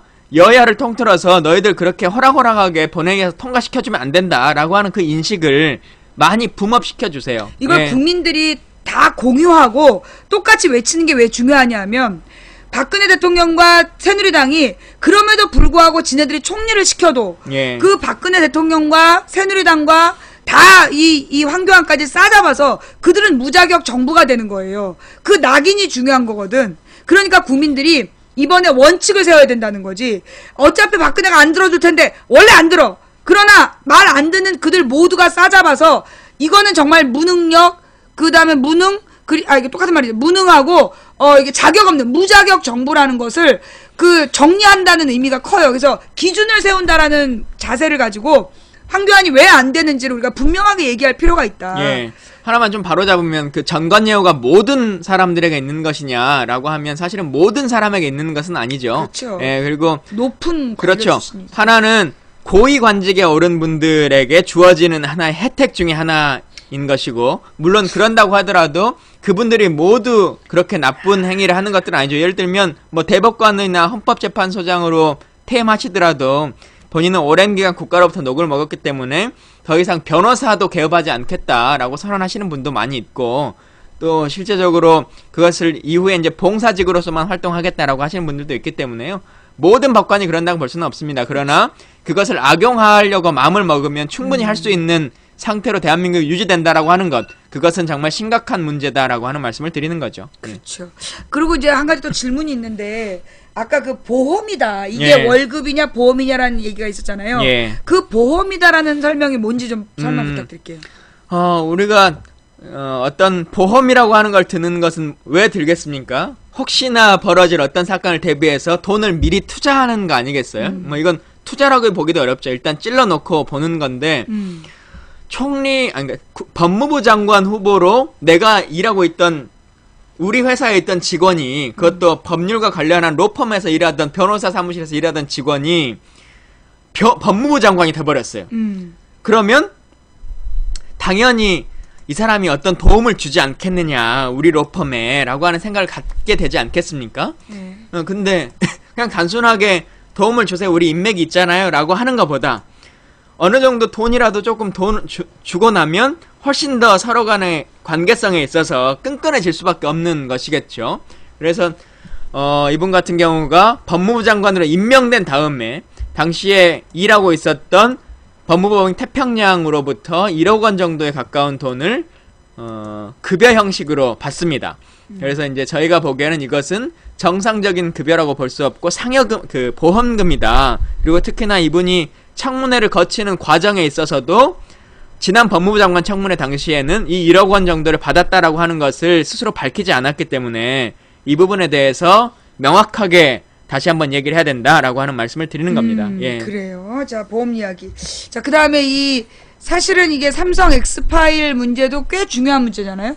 그 당시에 노회찬 의원만 처벌받고 의원직 상실까지 처해진 것도 이 엑스파일 사건이었잖아요. 그렇죠. 그런데 실제로 삼성에서 그 돈을 떡값을 주고 그것을 받았던 검사들은 아무도 처벌받지 않은 사건이 삼성 엑스파일 사건인데, 이 삼성 엑스파일 사건 누가 담당하나요? 의원님들 중에? 저희가 이제 지금 현재 야당 구성이 어떻게 되어 있냐면요. 우원식 의원이 간사를 맡아서 하고 있고요. 제가 국방위원회에 있기 때문에 기본적으로는 병역 면제와 관련한 문제를 하고, 어쨌든 법률과 관련한 것들을 계속 하기 때문에 박범계 의원이라고 하는 분이 판사 출신이세요, 저희 당에. 그래서 박범계 의원이 법률과 관련한 이런 것들, 주로 이제 삼성 파일도 하시고 엑스파일도 하시고, 법무부 장관일 당시에 여러 가지 것에 대한 법리 논쟁 이런 것들을 좀 하고 계시고요. 또 사실은 총리 후보자이기 때문에 이분이 법에 대한 논쟁이나 이런 것만을 해야 되는 것은 아니죠. 그렇죠. 지금 뭐 메르스 문제를 비롯해서 지금 미군은 탄저균을 그렇죠. 보내오기도 하고, 또 지금 경제에 대한 문제나 사회적 약자에 대한 문제나 이런 것들이 끊임없이 있지 어떻게 풀어갈 건지에 대한 노동에 대한 문제나 이런 것들. 그래서 지금 환경노동위원회에서 있는 은수미 의원 같은 경우가 그 문제를, 노동 문제라든가 혹은 사회적 약자에 대한 문제 이런 것들을 이제 봐주시고 계시고요. 또 하나는 돈에 대한 것들 다뤄줘야 되는데 1년에 370억이 넘는 정부 예산을 사용하고 있지 않습니까? 그렇죠. 그래서 저희 당의 홍종학 의원께서 이제 돈과 관련한 문제, 국가 예산과 관련한 문제를 보시고, 또 이제 야당 몫으로 정의당에서 박원석 의원이 같이 함께 하고 계십니다. 그래요. 이번에 처음엔 좀 비실비실해 보이는데 지금 얘기 듣고 보니까 굉장히 좀 그러니까 뭐라 그러나 미래의 스타들이 좀 많이 배치되어 있는 것 같고요. 예, 나름 전문 분야들을 잘 맞춰놓은 것 같습니다. 그러게요. 굉장히 우원식 의원님이 생각보다 좀 이렇게 잘 하고 계신 것 같아요. 기대 이상으로. 예. 모르지 뭐 진짜 다음 주에 가봐야지. 자, 좌우지간 지금 이 시간 망치면 방송을 시청하고 계신 분이 아까 2,100명이 넘어가서 2,200명 가까이 갔었거든요. 지금 현재 추천이 3,100이에요. 1,000명이 지금 추천 안 하고 보고 있다는 얘기죠. 네, 자, 이 1,000명 알지? 추천 안 하고 보면 어떤 일이 벌어지는지 알지? 예, 자 빨리 빨리 그 추천들 하시고요. 아직 그 까먹고 너무 재밌어서 깜빡했어요. 모두 블랙 걸린 누가 있어? 난 나야님 들켰어요. 추천 안 네, 하세요. 지금 추천 안 하고 있다가 방금 걸리신 분들 빨리 추천들 해주시고요. 자, 그러면 우리 이제 계속해서 그러면 이제 지금 이제 이 청문회 의원님들이 서로 이렇게 막 모여서 같이 무슨 뭐 워크숍 같은 것도 하고 그럽니까? 사실은 지금 저희 130명 의원이 전부 다 워크숍 중이에요. 현재 130명 현재 전체가 130명 1박 2일간 워크숍 중인데 어디서요? 그 비밀? 가나안 농군학교. 가나안 농군학교. 예, 거기서 전체 의원들이 하는데 꽤 먼데. 김광진은 왜 안 갔냐 이렇게 생각하실 수 있겠습니다만은 원내대표께서 이제 청문위원들은 청문회 준비를 계속 해야 되는 상황이고 또 어쨌든 저희가 지금 농군학교에 들어가면 핸드폰이나 이런 것들 전부 다 압수해서 통화도 안 하고 있는 상태예요. 근데 붐업도 또 해서 많은 언론들과 인터뷰도 해야 되고 또 사실은 며칠 남지 않았어요. 청문회 기간이. 네, 일주일도 안 남았어. 일주일도 남지 않았기 때문에 자료 조사를 한다거나 예를 들면 저 같은 경우도 이제 조금 이따 가서 그 피부과 전문의들 잠깐 뵈려고 하는데요. 이게 뭐 완치가 가능한 건지 저도 의학적인 지식이 없으니까 뭐 이런 것들도 좀 찾아보고 해야 되니까 워크숍보다는 청문회 준비에 만전을 기해 달라 이제 이렇게 말씀하셨고 그래서 저희들은 자체적으로 뭐 카톡방에서 계속 얘기를 하기도 하고 그렇군요. 날마다 만나기도 하고 뭐 일요일도 매주 지금 만나서 논의를 하고 있습니다. 사실 이제 제가 이 야당에 대해서 관심을 끊기로 했는데 요즘에 기대 이상으로 좀 빠릿빠릿하게 움직이시고 막 그런 분위기가 나는 것 같아요. 지금 뭐 야당은 뭐 불과 우리 지난번에 왔을 때까지 내분 상태가 되게 심하고 한 달 동안 난리 다녔잖아요. 그렇죠. 근데 지금 당내 분위기가 갑자기 잡힌 건가요? 뭐 어쨌든 전체적인 그 의원들이나 혹은 당원들의 뜻이 당이 어떻게 깨지거나 이런 것들을 바라는 것이 아니고 어떻게든 잘 나갔으면 좋겠다라고 하는 생각들을 갖고 계시기 때문에 또 대표가 여러 가지 그 대응 방안들을 내고 계시지 않습니까? 윤리위도 새로 구성하고 또 혁신위도 구성하고 이제 하는 방향성들을 믿어보고 기대하고 있는 과정에 있다고 보는 것이죠. 지금 카톡방 말씀하시니까 우리 시청자들이 지금 막 걱정하고 있어요. 왜냐하면 지금 이제 카톡을 실시간으로 정부에서 들여다보고 있는 건데 거기서 하면 어떡하냐? 텔레그램을 그래서 저희가 일정 공지만 하고 있고요. 일정 외의 것들은 서로 이제 만나거나 논의하거나 하는 것들은 전화나 만나서 얘기를 하고 있습니다. 걱정하지 마시고요. 우리 시청자들이 이렇게 우리 국민들이 제가 볼 때는 죄송합니다. 제가 볼 때는 우리 국민들이 지금 굉장히 국가 일에 이렇게 걱정한 적이 없었어. 내가 볼 땐. 그죠? 우리 시청자분들, 우리 국민들이 국가의 일에 대해서 이렇게 걱정하면서 준비하고 정말 막 한마음 한뜻으로 청문회 준비 잘하라고 혹시 그놈들이 알아가면 어떡하냐 이렇게 정말 저는 감동이에요. 우리 국민들이 이만큼 깨어나고 있고 그리고 응원하고 있다는 거 그거를 정말 야당 의원님들이 분명히 알아야 된다. 그리고 정말 이렇게 지치지 말고 이게 막 안 보는 것 같아도 김광진 의원님에 대해서 내가 잘 몰랐어요. 근데 막 온갖 정보가 다 오는 거야. 그러면서 보니까 입법도 그동안에 그 국회의원 하면서 입법한 건수가 몇 건이요? 제가 120건 정도 될 것 같아요. 120건의 국회 입법안을 냈다는 거잖아요. 굉장히 국회의원으로서 활동도 열심히 하고 있는 이런 관심들을 국민들이 갖고 이것도 막 알려주고 그러더라고요. 그래서 앞으로도 계속 그만 변치 말고 열심히 일하시고. 사실은 지난달에 말씀하신 것처럼 여러 가지로 힘들기도 하고 당도 힘들고 당 힘드니 또 저도 어렵고 또 했었는데 그때 어떤 교수님이 엊그제도 다시 한번 말씀하셨는데 페이스북으로 이제 얘기를 주고받으시면서 이 말씀하시더라고요. 자신은 이 모든 것들도 기록이라고 생각한다. 역사라고 하는 것들이. 근데 그 기록이라고 하는 것이 우리가 승자의 기록만을 항상 얘기하고 역사가 결국 승자의 기록이라고 말하지만 살아가는 모든 사람들의 한마디 한마디가 다 기록이고 역사다.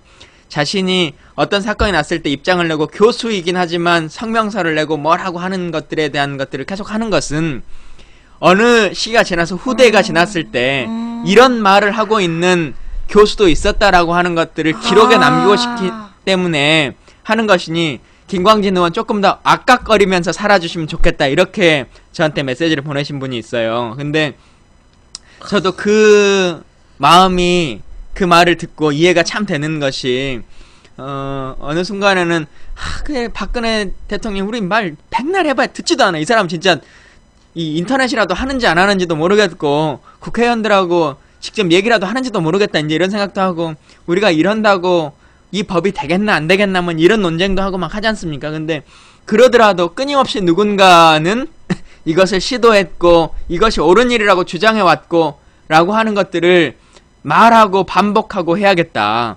그래서 그것을 하나하나의 기록으로 남겨야겠다 라고 하는 생각들을 많이 갖습니다. 그래서 이 방송을 보시는 분들도 최종적인 결과에 있어서는 우리가 원하는 세상까지 100% 완벽하게 갈 수는 없겠습니다만은 그렇죠. 한 발 한 발 나가는 과정 그것이 역사이니까 그 길에 함께 하시면 좋겠습니다. 예. 그러니까 이제 우리가 이 청문회를 다음 주에 이 황교안 청문회를 하면서 낙마 못 시키면 우리는 실패한 거다라고 절망할 필요가 없다는 거죠. 중요한 건 우리가 이 청문회를 통해서 온 국민이 무엇이 총리가 가져야 될 자세이고 무엇이 총리의 도덕성인지 국민들이 공유할 수 있다면 그것과 역행해서 결론을 내린 그들에 대해서 우리는 너희가 잘못한 거야 라고 평가하는 이게 역사이고 과정이 된다는 거죠. 예. 저는 근데 지금 솔직히 방송하면서 그 얘기를 듣는데 가슴이 굉장히 막 두근거리고 뭔가 지금 느껴지는 게 여러분들 어떠세요? 지금 뭔가 이렇게 김광진 의원님 얘기하신 우리가 지금 하고 있는 것들 하나하나가 역사이다. 어떻게 보면 오늘 김광진 의원이 오셔서 이 황교안 청문회에 대한 이야기라는 이 장면도 사실은 예상치 못했던 저는 못 오실 줄 알았어요. 근데 오늘 오셨고 여기서 우리가 이 황교안 청문회에 대해서 같이 국민들이 고민하고 이런 것들이 굉장히 감동이지 않습니까? 이것이 우리의 역사가 된다라는 거. 우리가 목표한 것이 저 멀리 있어도 중간까지만 가더라도 우리는 한 발 내딛었다라는 것을 우리가 다짐할 수 있는 오늘이 된다는 게 너무 감동인 것 같아요. 김광진 의원님 대단하시네. 예. 그래요. 자, 그러면 이제 또 이제 야당 의원님들 요즘 정치하려서 열심히 하시는 것 같고, 우리 김광진 의원님 이게 청문회 준비도 열심히 하시는 것 같은데, 그럼 우리 국민들이 가져야 될, 우리 시청자들이 좀 해줬으면 좋겠다, 이런 바람, 좀 더 구체적으로 있으십니까? 예. 아까 말씀 중간에 한번 드리긴 했습니다만은, 이제는 원칙을 좀 세우는 나라가 됐으면 좋겠다. 그래서 비정상은 비정상이라고 말할 수 있는 나라가 됐으면 좋겠다는 건데요. 병역 면제에 대한 문제나 혹은 전관 예우에 대한 문제나 여러 가지 것들에 있어서 그 기준이 예를 들면 진보와 보수가 다른 기준을 가질 수는 없는 겁니다.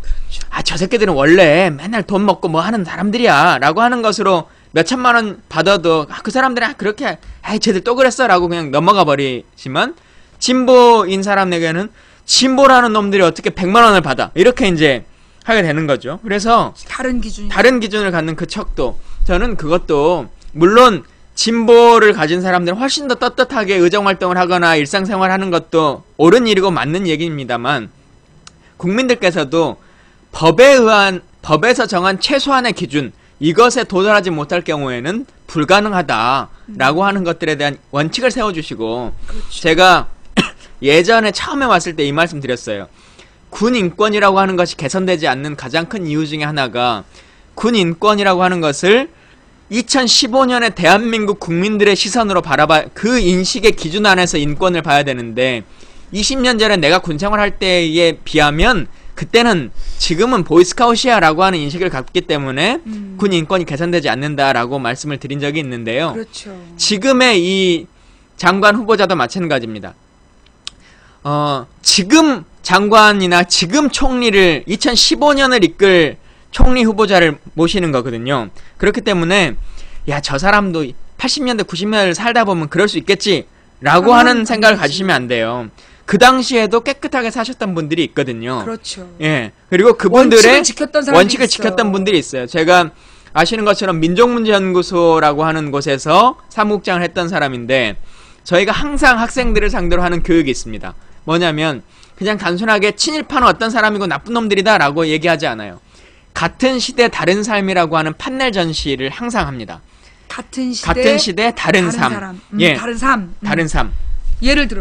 우리가 예를 들면 그냥 흔하게 일제 강점기를 살려면 친일 안 하고 어떻게 살았어? 이렇게 얘기를 흔하게 해요. 그쵸? 근데 같은 기독교 신자, 어떤 종교 지도자일지라도 일제 강점기 시절에도 친일 부역을 했던 사람도 있고 독립운동을 해서 본인의 목숨을 걸고 종교적 신념을 지켜왔던 사람도 있어요. 이 상업을 하는 사람도 돈 벌려면 다 친일할 수밖에 없지라고 얘기하지만 그렇지 않고 본인이 번 돈을 가지고 독립운동 기금으로 사용하고 그것으로 탄압받지만 꿋꿋하게 그 일하고 훨씬 예를 들면 그래서 훨씬 더 덜 벌 수는 있겠죠. 그러나 본인이 생각하기에 이것이 옳은 길이다라고 생각하는 일들을 해왔던 사람들이 있는 거 아니겠습니까?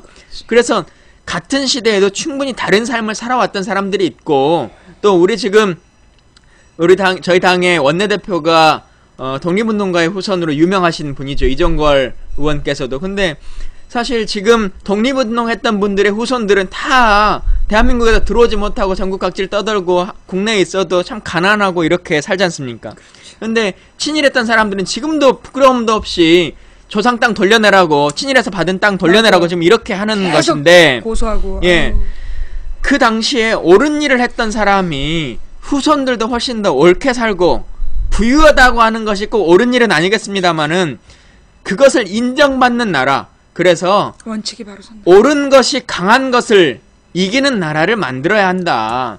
그게 대한민국이 나아가는 길이기 때문에 이 방송을 보시는 분들이 하나하나라도 그 일을 해주시고 지금의 총리 후보자, 지금의 장관 후보자는 그저 단순하게 일반인들처럼 살아왔던 사람을 그대로 고를 거면 청문회를 할 필요가 없죠. 그냥 길 가는 사람 중에 아무날 잡아다가 우리 다 살다 보면은 뭐 교통법규 위반도 하고 뭐도 하고 그 다운계약서 쓰고 하면 사는 거 아니야. 일반인은 그렇게 살 수 있죠. 그러나 국가의 지도자가 되고자 라고 하는 사람들은 그런 것들을 수신으로 그리고 본인의 몸을 갈고 닦으면서 살아오는 거 아니겠어요? 그래서 그런 것들을 보기 위해서 청문회를 하는 것이기 때문에 예전에는 다 그렇게 살았어. 너희들은 얼마나 똑똑하다고 얼마나 깨끗하다고 이 기준을 보지 말아주시라 라고 하는 말씀을 꼭 좀 드립니다. 그리고 어쨌든 청문회가 붐업이 많이 돼야 새누리당도 그렇고 저희도 그렇고 부담감을 많이 느껴서 이분을 쉽게 통과시켜주지는 못할 수 있는 일들을 만들기 때문에 우리가 원하는 최종적인 단계 뭐 그게 낙마가 됐든 어떤 것이 됐든지 간에 그 단계를 가지 못하더라도 한 발 한 발 갈 수 있는데 조금 더 힘을 실어줄 수 있도록 방송을 보시는 4,000분 5,000분 그리고 아마 제 방송을 보시면 뭐 훨씬 더 많은 몇만 명의 분들이 보실 텐데 그 붐업에 함께 좀 동참해 주시면 좋겠습니다. 예. 너무 감동을 해갖고 오늘 막 옳은 것이 강한 것을 이기는 나라를 만들기 위해서 포기하지 말고 함께 가달라는 이 절절한 젊은 의원님의 외침이 가슴을 두근거리게 하네. 바운스 바운스. 굉장히 감동적인 말씀이셨고요. 예. 그러면 이제 지금 이제 청문회 준비는 이렇게 돼가고 있고, 예. 그 다음에 이제 지금 현재 국회에서 또, 이 세월호 시행령에 대해서 지난번에 이종걸 의원과 이제 저쪽 그 새누리하고, 예. 이제 다시 재협상하기로 했잖아요. 재논의하기로. 예. 그 부분은 어떻게 논의가 되고 있고, 앞으로 어떻게 될 건지. 대통령께서 국민연금 얘기하라고 그랬더니 갑자기 공무원연금 얘기하라 그랬더니 국민연금 얘기하고 국민연금 얘기한다고 뭐라 그랬더니 세월호 얘기하고 세월호 얘기하라 그랬더니 국회법 얘기한다고 발목 잡으려고 한다 이렇게 이제 말씀하셨는데요. 못 알아듣니까 그렇죠. 예, 그것에 그것에 대한 사실관계만 하나 좀 바로잡으면 왜 여튼 공적연금에 대한 부분을 같이 논의하자라고 한 것은 여야가 같이 공동으로 해왔던 것이기 때문에 저희가 갑자기 끼어였던 상황은 아닌 것이고요. 그리고 당연히 연금이라고 하는 것이 다 연계되어 있습니다. 법상으로 다 연계되어 있기 때문에 그걸 같이 논쟁할 수밖에 없고 또 이번 같은 경우는 세월호가 왜 그 말이 나왔느냐 뭐 그냥 단순하게 보면 연금하고 세월호는 좀 연관이 없어 보이긴 해요. 근데 왜 그랬냐 아시는 것처럼 지난번 본회의 때, 그러니까 지지난번이죠. 그때 저희가 2건인가 3건인가 밖에 통과를 못 시키고 다른 법안들을 통과시키지 못하니까 대통령께서 법사위에 올라와 있는 40몇 건의 법안인데 왜 그걸 안 해줘서 나라를 이렇게 힘들게 하느냐라고 하는 말씀을 하신 적이 있어요. 빨리 민생법을 빨리 민생법을 통과시켜라. 근데 이제 다음 국회가 열렸기 때문에 그것을 이제 통과시켜야 되는 시기인 거죠. 그래서 그것에 대한 논의를 하고 있었던 과정이고 그 법 안에 세월호법이 이제 들어있는 것이고 상황이어서 사실은 이걸 연계하는 카드는 아니고 국회를 협상하는 과정에서 이 건은 이 법의 문제고 여러 건 한꺼번에 합의한 것이군요. 그렇죠. 이 건에 대해서 이 법에 대한 것들을 얘기하는 것이기 때문에 그 하는 과정에 그 본회의장에서 한 회기 안에 나왔던 것이다 라고 하는 말씀을 드리는 것이고요. 시행령에서 지금 문제가 되는 것은 시행령 자체에 대한 문제는 양당이 위원회를 구성해서 문제가 되는 것들은 해결하기로 합의를 봤기 때문에 아마 정상적으로 해결이 될 것 같고요. 다만 지금 국회법을 거부권을 행사하겠다 지금 대통령께서 이렇게 말씀하셨어요. 이 메르스에 대해서 전면적인 전쟁을 선포하기를 우리가 기다렸더니 국회에 대한 전쟁을 선포한다고 오늘 이렇게 뭐 말씀을 하는 상황이 됐는데, 그것도 참 혹시 메르스를 조사하다 보면 낙타고기를 먹고 와서 퍼뜨리는 누구누구가 혹시 그 원인으로 나올까 하는 그런 두려움에서 그런 건 아닐 거라고 생각해요. 네, 그리고 대통령이라고 하는 자리가 본인이 직접 행정부의 수반 아닙니까? 그걸 다 총괄하고 통괄하시는 자리인데 이분은 행정부가 하는 일을 질책하려고 하는 일만 하세요. 그래서 자기가 행정부 수반인지 본인이 모르는 거야. 수반인데 모르는 거야, 그거. 본인이 사과를 하고 반성을 해도 뭐 할 판인데 막 야단치고 초기 대응이 미숙했다 이렇게 막 질책을 하고 뭐 이런 건 참 그 누구나 쉽게 할 수 없는 멘탈, 대단한 멘탈이긴 해요. 그래서 네. 그 유체 이탈 화법이 대단한 모습이긴 한데 정상적인 건 아니죠. 그래서 그것도 비정상의 정상화로 빨리 좀 돌아오시면 좋겠다는 생각을 갖는데요. 여튼 이걸 본인이 정상이라고 믿기 때문에 안 돌아온다. 거부권을 행사하시겠다 이제 이렇게 말씀하시는 건데, 어떤 법안과 관련한 거냐 이겁니다. 쉽게 생각하면 국회의원이 무슨 일을 합니까? 법을 만드는 일을 합니다. 어떠한 것을 법을 만들어서 하는 것인데, 그렇죠. 예를 들면 뭐 이 세월호의 팔찌를 만들어서 국민들이 세월호의 의미성을 상징할 수 있는 어떤 물건을 착용하면 좋겠다라고 하는 것을 법률로 만듭니다. 근데 그 법률 안에 팔찌는 몇 센치로 하고 뭐 리본은 몇 센치로 하고 그것의 재질은 뭐로 한다 이렇게 다 규정할 수는 없는 거 아니겠습니까? 그렇죠. 그렇기 때문에 세부적인 사항은 대통령령으로 한다라든가 아니면 뭐 해수부 장관의 시행령으로 한다 이렇게 법률 안에는 명시를 합니다. 근데 그러다 보니 이런 일들이 벌어지는 거죠. 법률에서는 의미성을 살릴 수 있는 것으로 만들어라 라고 하는 것으로 법안을 만들었어요. 근데 정부 입장에서는 그 노란색 꼴도 보기 싫어 라고 하는 이제 생각을 갖고, 근데 색깔을 바꿔 법에서 만들으라고 했으니까 이것을 검은색으로 만든다거나 아니면 뭐 빨간색으로 만든다거나 이제 이렇게 하는 거죠. 만들기는 만든 거예요. 그쵸. 네. 원래 목적과는 지 멋대로 소위 말하는 입법 취지라고 하는 건데, 그렇지. 법을 만들어냈을 때의 취지는 전혀 반영하지 않고 행정부가 자체적으로 그 법을 교묘하게 행정부가 원하는 대로 만들어내는 거죠. 그래서 이것은 세월호 시행령의 문제죠. 이것은 세월호의 시행령의 문제일 뿐만 아니라 현재 정부가 그런 것들을 이제 무수하게 진행을 하고 있기 때문에 네. 그게 여러 건이라면서요. 여러 건이죠. 여러 건이어서 이걸 정상화시켜야 된다. 어이구. 깜짝이야. 죄송합니다. 예. 라고 하는 겁니다. 그래서 이것이 만약에 입법 취지를 벗어나는 시행령이 만들어질 경우에는 국회가 그것을 바꿔라 라고 권고할 수 있는 이제 권한 것을 이제 법에 담겠다라고 하는 거예요. 국회법에다가. 그게 원칙이죠. 그게 원칙이에요. 네. 근데 대통령께서는 행정권의 침해다 이렇게 말씀하시는 건데 이분이 항상 그 앞에 한마디를 이해를 못 하시는 거예요. 그렇지. 저희가 대통령이 시행령을 만드는 것이 불법이다라고 말씀드리는 것이 아니라 법에 저촉되는 시행령을 대통령 임의로 만드는 것이 불법입니다라고 하는 말씀을 드렸는데 너무 어렵지. 법에 저촉되는데 그걸 어떻게 알아듣겠어요. 그 앞에 설명은 제대로 이해하지 않으시고 단순하게 대통령이 뭘 한다는데 그걸 왜 막어? 지금 이렇게 생각하고 계시는 것 같아요. 그래서 이것은 명백하게 법에 의해서 문제가 된다고 판단하는 것을 권고하는 것이고, 또 생각해 보시면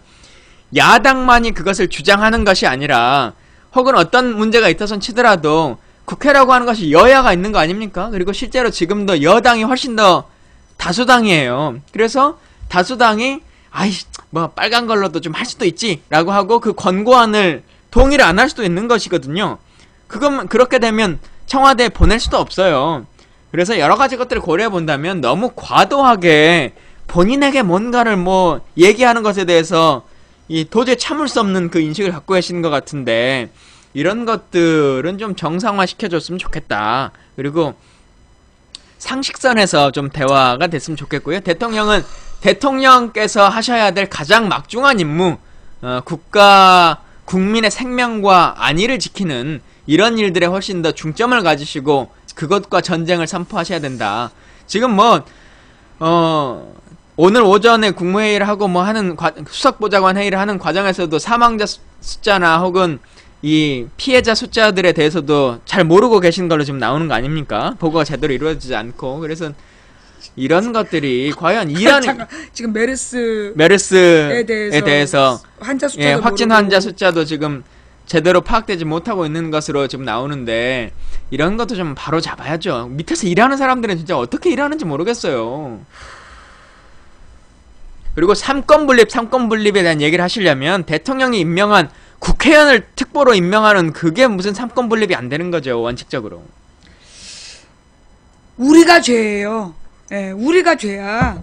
우리가 그걸 막지 못해서 이미 많은 사람이 역사적으로 증언했잖아요. 심지어 그 측근이었던 전 의원도 안 된다 이렇게 얘기를 했었는데 조선일보도 심지어 안 된다 그랬잖아요. 근데 못 막은 우리가 죄야.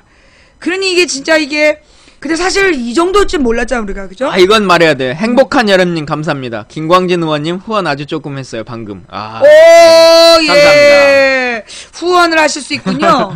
그 저기 후원을 지금 막 아무 때나 해도 되는 거예요? 예, 아무 때나 1년 365일 하실 수 있습니다. 1년 365일 아무 때나. 그러면 그 10만 원까지는 할 수 있다는 거죠? 10만 원까지는 전액 돌려받으실 수 있는 거고요. 전액 돌려받을 수 예, 있고 그 더해도 상관이 예, 없고 500만 원까지는 하실 수 있습니다. 예. 그러면 뭐 가령 국회의원한테 만약에 예를 들어 김광진 의원님한테 후원한다 그러면 그 김광진 의원님의 그냥 계좌로 돈을 입금하면 되는 거예요? 제 후원의 계좌가 있어요. 제 후원의 계좌가 제 따로. 후원 회장이 문성근 의원, 문성근 씨이기 때문에 문성근 씨가 관리할 수 있는 후원의 계좌가 있습니다. 그래서 그 계좌로 입금해 주시는 방법이 있고 혹은 국가기관에서 이제 운영하는 기부.go.kr이라고 하는 사이트에서 카드로 후원하실 수도 있습니다. 기부? 기부. 우리가 기부한다 할 때 GIVE. GI 기부, 그러니까 예. 기부.go.kr로 들어가서 김광진 의원을 치고 그 카드로 결제를 할 수 있다. 그렇죠. 예. 오, 컴퓨터로. 예, 컴퓨터로 하실 수 있습니다. 그렇군요. 나는 절대 후원하라고 막 이렇게 강요한 건 아니에요. 물어본 거지. 물어본 거야. 오해하면 안 돼. 예. 계좌 번호가 어디 거예요? 농협? 예, 농협 계좌고요. 예, 하여튼 뭐 제 사이트에 오시면 그냥 검색해 보시면 다 아실 수 있습니다만. 아니 근데 지금 김광진 의원 사이트를 그냥 컴퓨터로 김광진 치면 뭐 제 블로그나 다 있으니까요. 다음에서 뭐 김광진 치면 하시면 나옵니다. 사이트가 나오고 거기 후원 계좌가 나온다. 예. 그렇구나. 한 번만 불러드리겠습니다. 네. 후원 계좌 농협 301-01-2998-2998-51번. 제가 또 두 번 말하면 민망하니까 한 번만 말씀드릴게요. 예. 이렇게 농협 계좌 이렇게 바뀌면 안 돼요. 여러분들 다른 계좌로 하시면 안 된다는 뜻으로 불러드린 거예요. 제가 이 계좌로 돈 넣어라 이런 얘기가 아니라 혹시 뭐 김광진 의원의 계좌인 줄 알고 막 대충 보냈어. 근데 알고 보면 다른 계좌는 안 되잖아. 그래서 이제 확인하고 보내야 된다는 뜻으로 불러드린 거지. 예, 저거 맞아요? 301-0109-2998-51. 여튼 검색해서 찾아보시면 좋을 것 같습니다. 예, 검색! 김광진 의원을 검색하면 찾아보실 수 있대요. 자, 오늘 김광진 의원님 저기 가시기 전에 몇 시에 가셔야 돼요? 저 이제 좀 일어나야 돼요. 한 가지만, 마지막으로 한 가지만. 이종걸 원내대표가 뭐 문재인 당대표에 계속 뒤통수를 치고 있다. 뭐 이런 얘기들이 계속 떠돌고 있는데 그게 뭐 국회에서 보실 때 사실입니까? 전 별로 그렇게 느껴지진 않고요. 솔직하게. 예, 그냥 전 별로 그런 것에 당내 문제에 있어서 막 말 가려하는 스타일은 아니기 때문에 그런 것 같지는 않습니다만 정치인이기 때문에 각자가 다 사안에 따라서는 입장이 다를 수가 있어요. 그래서 그리고 또 하나는 당 대표로서 생각할 수 있는 시각과 원내에서는 또 협상을 해가는 과정에 있는 사람 아니겠습니까? 또 협상을 하는 사람은 또 어떤 입장을 좀 제시를 해야 되는.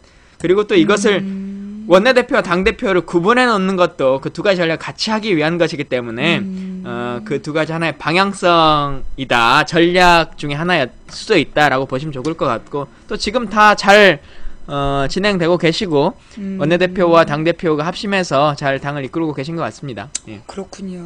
자, 그러면 이제 지금 일어나셔야 되니까 마지막으로 시청자분들께 그러면 한 말씀? 예, 하여튼 청문회가 이제 월요일부터 3일간 진행이 될 텐데요. 물론 그 전에도 여러 가지 언론 등을 통해서 관련한 내용들 계속 기사화 되겠습니다만은 이것들에 많은 관심을 가져주시고 말씀드린 것처럼 우리가 하는 모든 것들 그 김대중 대통령께서 그러셨잖아요. 도저히 할 수 있는 것들이 없다가 느껴질 때는 벽에 대고 담벼락에 대고 욕이라도 해라 라고 하는 그 말씀을 하셨는데 저는 그것이 아마 대통령이 마지막으로 이 깨어있는 시민들에게 하신 말씀이라고 생각해요. 그 하나하나가 역사를 만들어 나가는 것이고 그것이 많은 국민들의 뜻들이 모여서 대한민국으로 나아가는 우리가 꿈꾸는 대한민국으로 나아가는 길이기 때문에 그 길에 그 여정에 함께 하시면 좋겠습니다. 그래 일단은 청문회 준비 때문에 바쁘시니까 이렇게 보내드리고 사실 지금 이제 국회 그러니까 이 메르스라는 게 굉장히 심각한 상황인데 이 심각한 메르스라고 인터넷에서는 떠드는데 정부 차원에서는 지금 제대로 된 대책이 안 나오고 있는 것 같아요. 그래서 청문회 준비에 바쁘시겠지만 다른 행안위 의원이나 이런 사람들에게 부탁하셔서 좀 메르스에 대한 정부 차원의 효과적 대책을 좀 빨리 끌어내라고. 뭐 이 정권은 대책을 세우라 그러면 유언비어를 그 막아내는 대책만 항상 세우지 않습니까? 근데 사실 국민들이 정말 궁금해해요. 사실은 처음에는 좀 말도 안 되는 유언비어들이 떠던 것도 사실이긴 했습니다만 지금은 워낙 이제 다양한 곳에서 터지고 오늘은 이 병원들이 새로 막 다 나오지 않습니까? 기사에도 나오고. 근데 기사에 나온 것은 사실인지 카톡에 오는 것은 또 사실인지 충남도 어떤 병원은 됐다는데 이 병원은 가도 되는지 항상 궁금하고 염려스러운 것이 국민의 생각입니다. 또 정부가 그것을 명확하게 말해주지 않기 때문에 더 의혹이 확산되는 것이고요. 그래서 저희 당은 오늘 김춘진 보건복지위원장을 중심으로 해서 메르스와 관련한 이 특위를 이제 구성해서 TF를 구성해서 이제 하고 있는데 필요하다면 국민들의 궁금증들을 그때그때 해소해 줄 수 있는 카톡에 예를 들면 이런 것을 받았는데 뭐 강남 성모병원에 가도 되는 것이냐 아닌 것이냐 뭐 이런 것들이 다 궁금하실 수 있는 거잖아요. 그래서 이제 그런 것들도 좀 답변해 줄 수 있는 이런 통로도 좀 마련해 보려고 하고 또 우리가 확인할 수 있는 팩트들도 공개적으로 좀 트위터나 이런 것들 통해서 확산을 좀 시켜드리고 이런 자리를 마련하려고 합니다. 저 우리 김광진 굉장히 열심히 하시기 때문에 보내드려야 될 것 같아요. 우리가 계속 붙들고 할 얘기는 많지만 또 가셔서 그 피부과 전문의를 만나서 소위 그 피부병 때문에 군면제가 가능한지 이걸 전문의의 의견을 들어야 된다니까 아쉽지만 보내드리겠습니다. 자 여러분 오늘 함께 해주신 우리 김광진 의원님께 박수. 고맙습니다. 아유 감사합니다. 정말 감사합니다. 자 그럼 이제 지금 가셔야 되니까 제가 또 이제 보내드린 다음에 제가 또 마무리할게요. 감사합니다. 음악 하나 또 틀고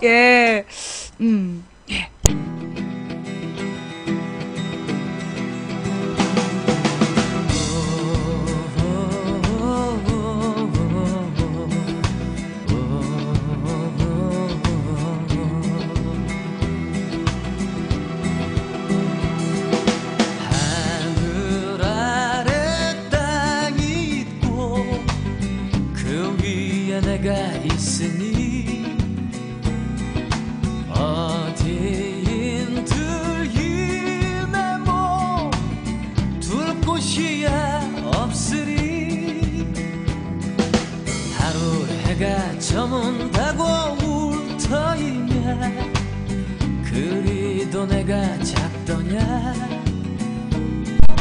별이 지는 저 산 넘어 자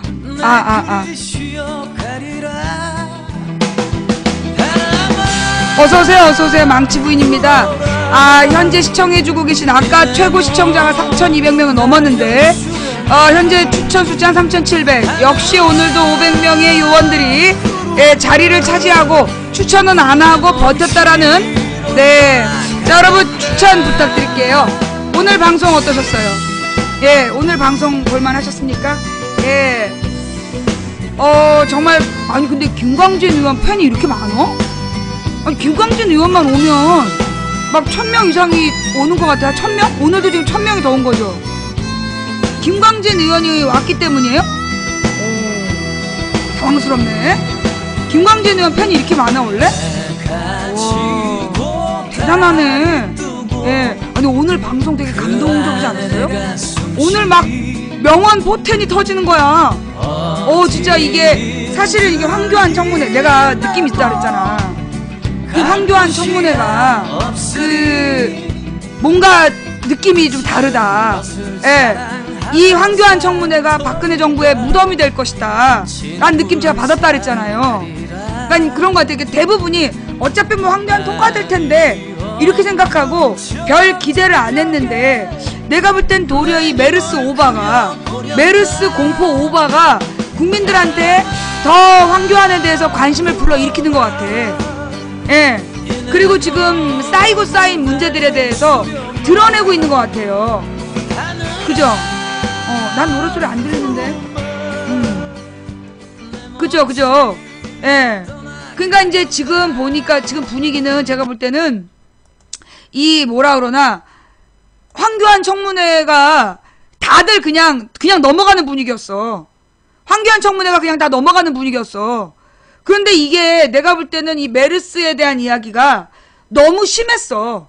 너무 이렇게 심하게 막 유도하는 게 심하니까 도리어 이 황교안에게 뭐라 그러나 그걸 뭐라 그래, 부메랑이 된 것 같아. 그쵸?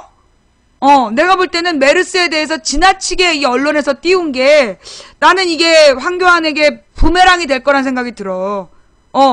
그래서 지금 도리어 역풍이 부는 것 같아. 그죠? 우리 국민이 지난번에 이미 사스, 그 다음에 신종플루, 그때 온 국민이 진짜 두려워했단 말이야. 막 국민적으로 전 세계 사망자 숫자 나오고 이러니까. 그런데 지금은 다른 나라는 조용하잖아. 그리고 그 다음에 이제 에볼라 바이러스. 그때 작년에 한참 세월호 문제 해결해야 되는데 에볼라 바이러스 갖고 얼마나 지랄 연병을 했어.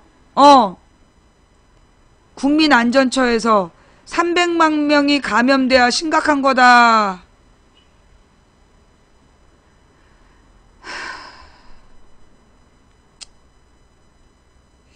잠깐만. 설마. 이게 진짜 그랬겠어? 정말 국민안전처에서 설마 저렇게 얘기를 했겠어요? 예? 자, 여러분 진정하세요. 이렇게 미확인 사실 갖고 얘기하시면 안 됩니다. 설마 정부에서 300만 명이 감염돼야 심각한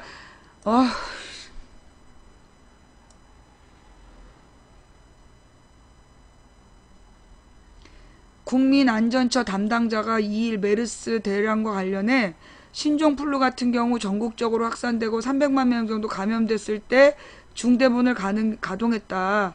지금은 중대본을 가동할 단계가 아니다라고 말한 것으로 알려져 파문이 일고 있다. 국민안전처 담당자는 이날 지금은 범국가적으로 대응하고 있지만 심각한 단계는 아니다라며 이같이 말했다.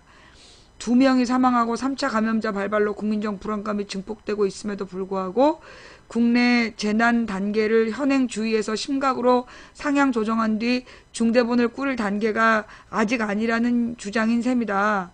중대본이 구성되면 안전처 장관이 본부장을 맡고 전국 16개 시도와 230개 시군구에서도 단체장을 본부장으로 하는 별도 대책본부가 가동돼 대책 마련에 나서게 된다.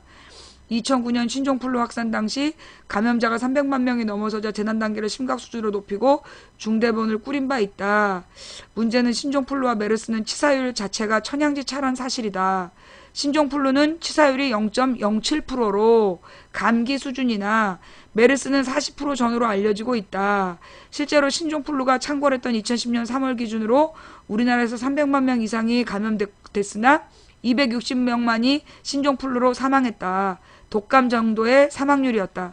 그러나 국민안전처 담당자 말대로 300만 명의 메르스에 감염된 뒤에나 중대본을 발전시킨다면 최악의 경우 120만 명이 사망한 뒤에나 중대본을 꾸리겠다는 얘기가 된다. 메르스 발병 2주 후에야 겨우 관계장관 대책회의를 소집할 정도로 늑장을 부리고 박근혜 대통령은 아직 관계대책회의조차 주재하지 않은 이면에 안전처 담당자와 같은 안이한 인식이 깔려있는 게 아니냐는 의혹을 낳는 대목이다. 국민안전처는 세월호 참사 후 박 대통령 지시로 유사재난의 재발을 막겠다며 기존의 안전행정부, 안전관리본부, 소방방재청, 행안경찰청을 통합해 지난해 11월 국가재난 컨트롤타워로 출범시킨 조직이다.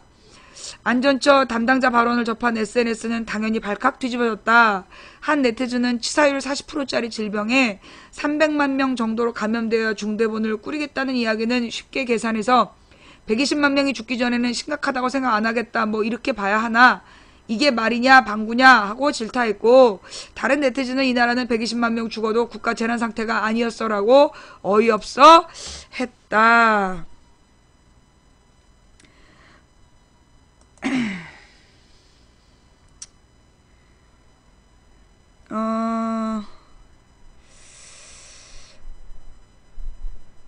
그니까 그 메르스가, 그러니까 이제 그 메르스가 아무것도 아니란 얘기야 지금. 내가 뭐라 그랬어? 메르스 아무것도 아니라 그랬지? 이 메르스가 아무것도 아니라는 거야. 25명 중에서 2명이 죽었지만 아무것도 아니라는 거잖아 지금. 이게 왜 또 호들갑이야? 우리 박근혜 대통령께서 아무것도 아니라는데, 근데 못 알아듣는 거 아닐까? 치사율 10% 이거 못 알아듣는 거 아니야? 지금 이렇게 지난 2년 반 동안 가만히 보니까 단어를 못 알아듣는 것 같은데.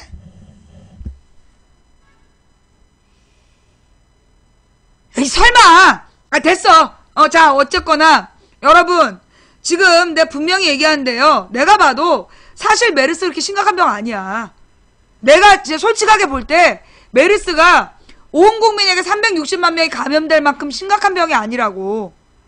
신종플루 때 그 치사율이 0.07%였다며.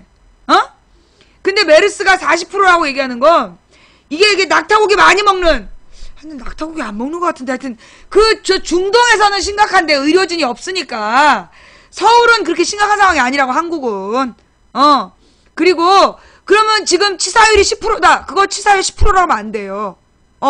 25명 환자 중에 치사율 10%다라고 얘기하면 안 된다고. 왜냐하면 지금 이번 경우, 지금 2명 죽은 거는 특별한 경우야. 특별 케이스야 이거. 일반적으로 다 같이 이렇게 막 확산되는 과정에서 된 게 아니라, 처음에 이 환자가 환자인지 모르고 정부에서 확진 판정을 안 해줘서 버틴 거잖아. 그때 이제 같은 병동 간호사들이 옮긴 거야. 그러니까 이거는 일반적 치사율 통계로 넣으면 안 돼요. 요거 제끼고 계산해야 되는 거야. 1차 감염자에서 이렇게 하는 거는 그 치사율로 넣으면 안 되는 걸로 내가 알고 있거든요. 예. 그러니까 이 뭐 메르스에 대해서 막 그 공포팔이 그 중단돼야 돼. 메르스에 대한 공포팔이는 중단돼야 되고, 실제로 그러면 막 휴교하고 이러는 건 내가 볼 때 지금 황교안 청문회에 대해서 관심 끄게 하고 싶은 언론의 설레발이라고 보여요. 지금 밖에 봐봐, 마스크 쓰고 다니는 사람 있냐고. 얼마나 더운데 30도에 마스크를 쓰고 다녀. 내가 우리 바깥에 봤는데 바로 우리 집 앞에가 버스 정류장이야. 마스크 쓰는 사람 아무도 없어. 근데 언론에서는 계속 지금 마스크를 판매량이 늘고 있다고. 그거 다 개뻥이야. 언론이 이 메르스 공포를 팔고 있어. 왜? 메르스 공포를 자꾸 팔아야 이게 블랙홀이 돼서 국민들이 황교안이 지금 자료 안 내고 버티고 있다 이런 거 모를 거 아니야. 모르고 넘어가길 바라는 그들의 꼼수니까 거기 놀아나갖고 마스크 사지 마라. 너 2주 지나면 쪽팔려진다. 내가 신종플루 때하고 사스 때 그 마스크 60개 샀다가 딸하고 신랑한테 내가 몇 년을 조롱당했는지 알아? 사지 마. 쪽팔려 그거. 자 여러분, 아니 아까는 메르스가 위험하다며. 누구한테 위험하다고? 건강한 사람 말고 중환자한테 위험하다고. 중환자 간병하는 사람이나 내 주변에 중환자가 있다면 위험해요. 그럼 어떻게 해야 돼요? 중환자가 있는지 없는지 모르는데. 그러니까 손을 깨끗이 씻어야 돼. 손을 깨끗이 씻고 삼시세끼를 잘 먹어야 돼요. 다이어트 한다고 막 한 가지 음식만 먹고 원푸드 다이어트 이런 거 하면 안 돼. 삼시세끼 골고루 영양분 있게 밥을 먹고 밤에 잘 자고 그 다음에 햇볕을 20분씩 쬐야 돼. 선크림을 다 바르고 막 양산 쓰고 나가면 안 되고, 햇볕을 20분을 쐬면 체내에 면역 성분이 막 나온대요. 면역력이 강한 사람은 메르스에 감염되지 않아. 그러나 내가 나도 모르게 메르스를 전파할 수 있으니 사람이 많이 모인 곳이나 야외에 갔다 오면 반드시 손을 씻어서, 내가 그런 전염병을 죄 없는 중환자들에게 전달하지 않는 내가 되자라고 다짐하면 되는 거예요. 그 메르스에 대해서 계속 공포팔이를 하면 우리는 극장 폐쇄, 마트 폐쇄 운동을 벌여야 돼. 알았지? 극장 폐쇄, 마트 폐쇄, 백화점 폐쇄. 그래야 이 재벌들에게 타격을 줘야 그 공포파리를 못해. 자, 오늘 방송은 여기까지 할게요. 오늘 방송 어떻게 보셨어요? 오늘 12시 반부터 4시간 동안 특별하게 보내드린 망치부인의 특집 생방송, 예, 메르스 사태 사망자 2명, 그리고 이 메르스 사태에 가려진 황교안 청문회, 예, 2가지 보내드렸습니다. 제 방송 보시고요. 제 방송 보시고, 여러분들, 손 깨끗이 씻고, 내 주변에 중환자가 있나? 조심하셔서, 예, 중환자에게 내가 그 메르스를 전달하는 전파자가 되지 않도록 노력합시다. 그리고 우리가 이런 일에 막 호닥호닥 하면 나중에 국제적 웃음거리 돼요. 예, 넘어가지 마시고요. 예. 자, 우리 오늘 굉장히 멋있는 말을 들었어요. 옳은 것이 강한 것을 이기는 나라. 김광진 의원 멋있다. 그죠? 옳은 것이 강한 것을 이기는 나라. 국회의원으로 멋있다 그랬지 내가. 나는 김광진 의원이 국회의원으로서 멋있다고 생각해. 지금 강의가 끝나갔다. 좌우지간 어쨌거나 이 옳은 것이 강한 것을 이기는 나라를 위해서 우리가 모두 다 같이 꿈을 꾸면 되는 거예요. 한 사람이 꾸는 꿈은 꿈일 뿐이지만 100인이 꾸고 만인이 꾸면 현실이 된다. 된다고 믿든 안 된다고 믿든 당신의 믿음대로 될 것이다. 예, 우리가 가는 길은 갈만한 길이라서 가는 것이 아니라 가야 될 길이라서 간다.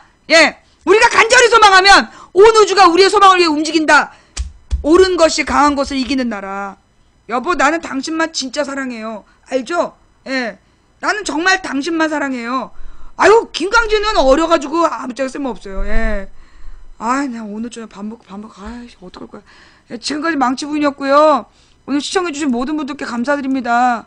그리고 처음부터 끝까지 시청해주신 여러분께 더욱더 감사드리고요. 추천해주신 4,958분께 감사드리고, 추천 안하고 도망간 250명은 빤스 갈아입고 녹색 설사할지어다. 중요한 순간에, 아주 중요한 순간에 옷에다 설사할지어다. 예. 자, 우리 각방에서 고생하신 매니저님들 수고하셨습니다. 예, 그리고 오늘 후원해주신 모든 분들께 진심으로 감사드립니다. 여러분의 후원으로 망치부인 방송 더욱더 양질의 방송할 수 있도록 노력하겠습니다. 감사합니다. 지금까지 망치부인이었고요. 요거 녹음 녹화 떠서 유튜브와 팟캐스트에 올려주시는 분들께 진심으로 감사드립니다. 예, 자, 지금까지 망치부인이었고요. 다음 방송은 내일 낮 2시에 만나요. 감사합니다. 망치부인이었습니다. 나 진짜. 나 이제 진짜 마음 잡았는데. 나 이제 한눈 안 팔고 내가 진짜 우리 신랑만 내가 진짜 존경하고 내가. 추천. 주둥이가 문제, 주둥이가.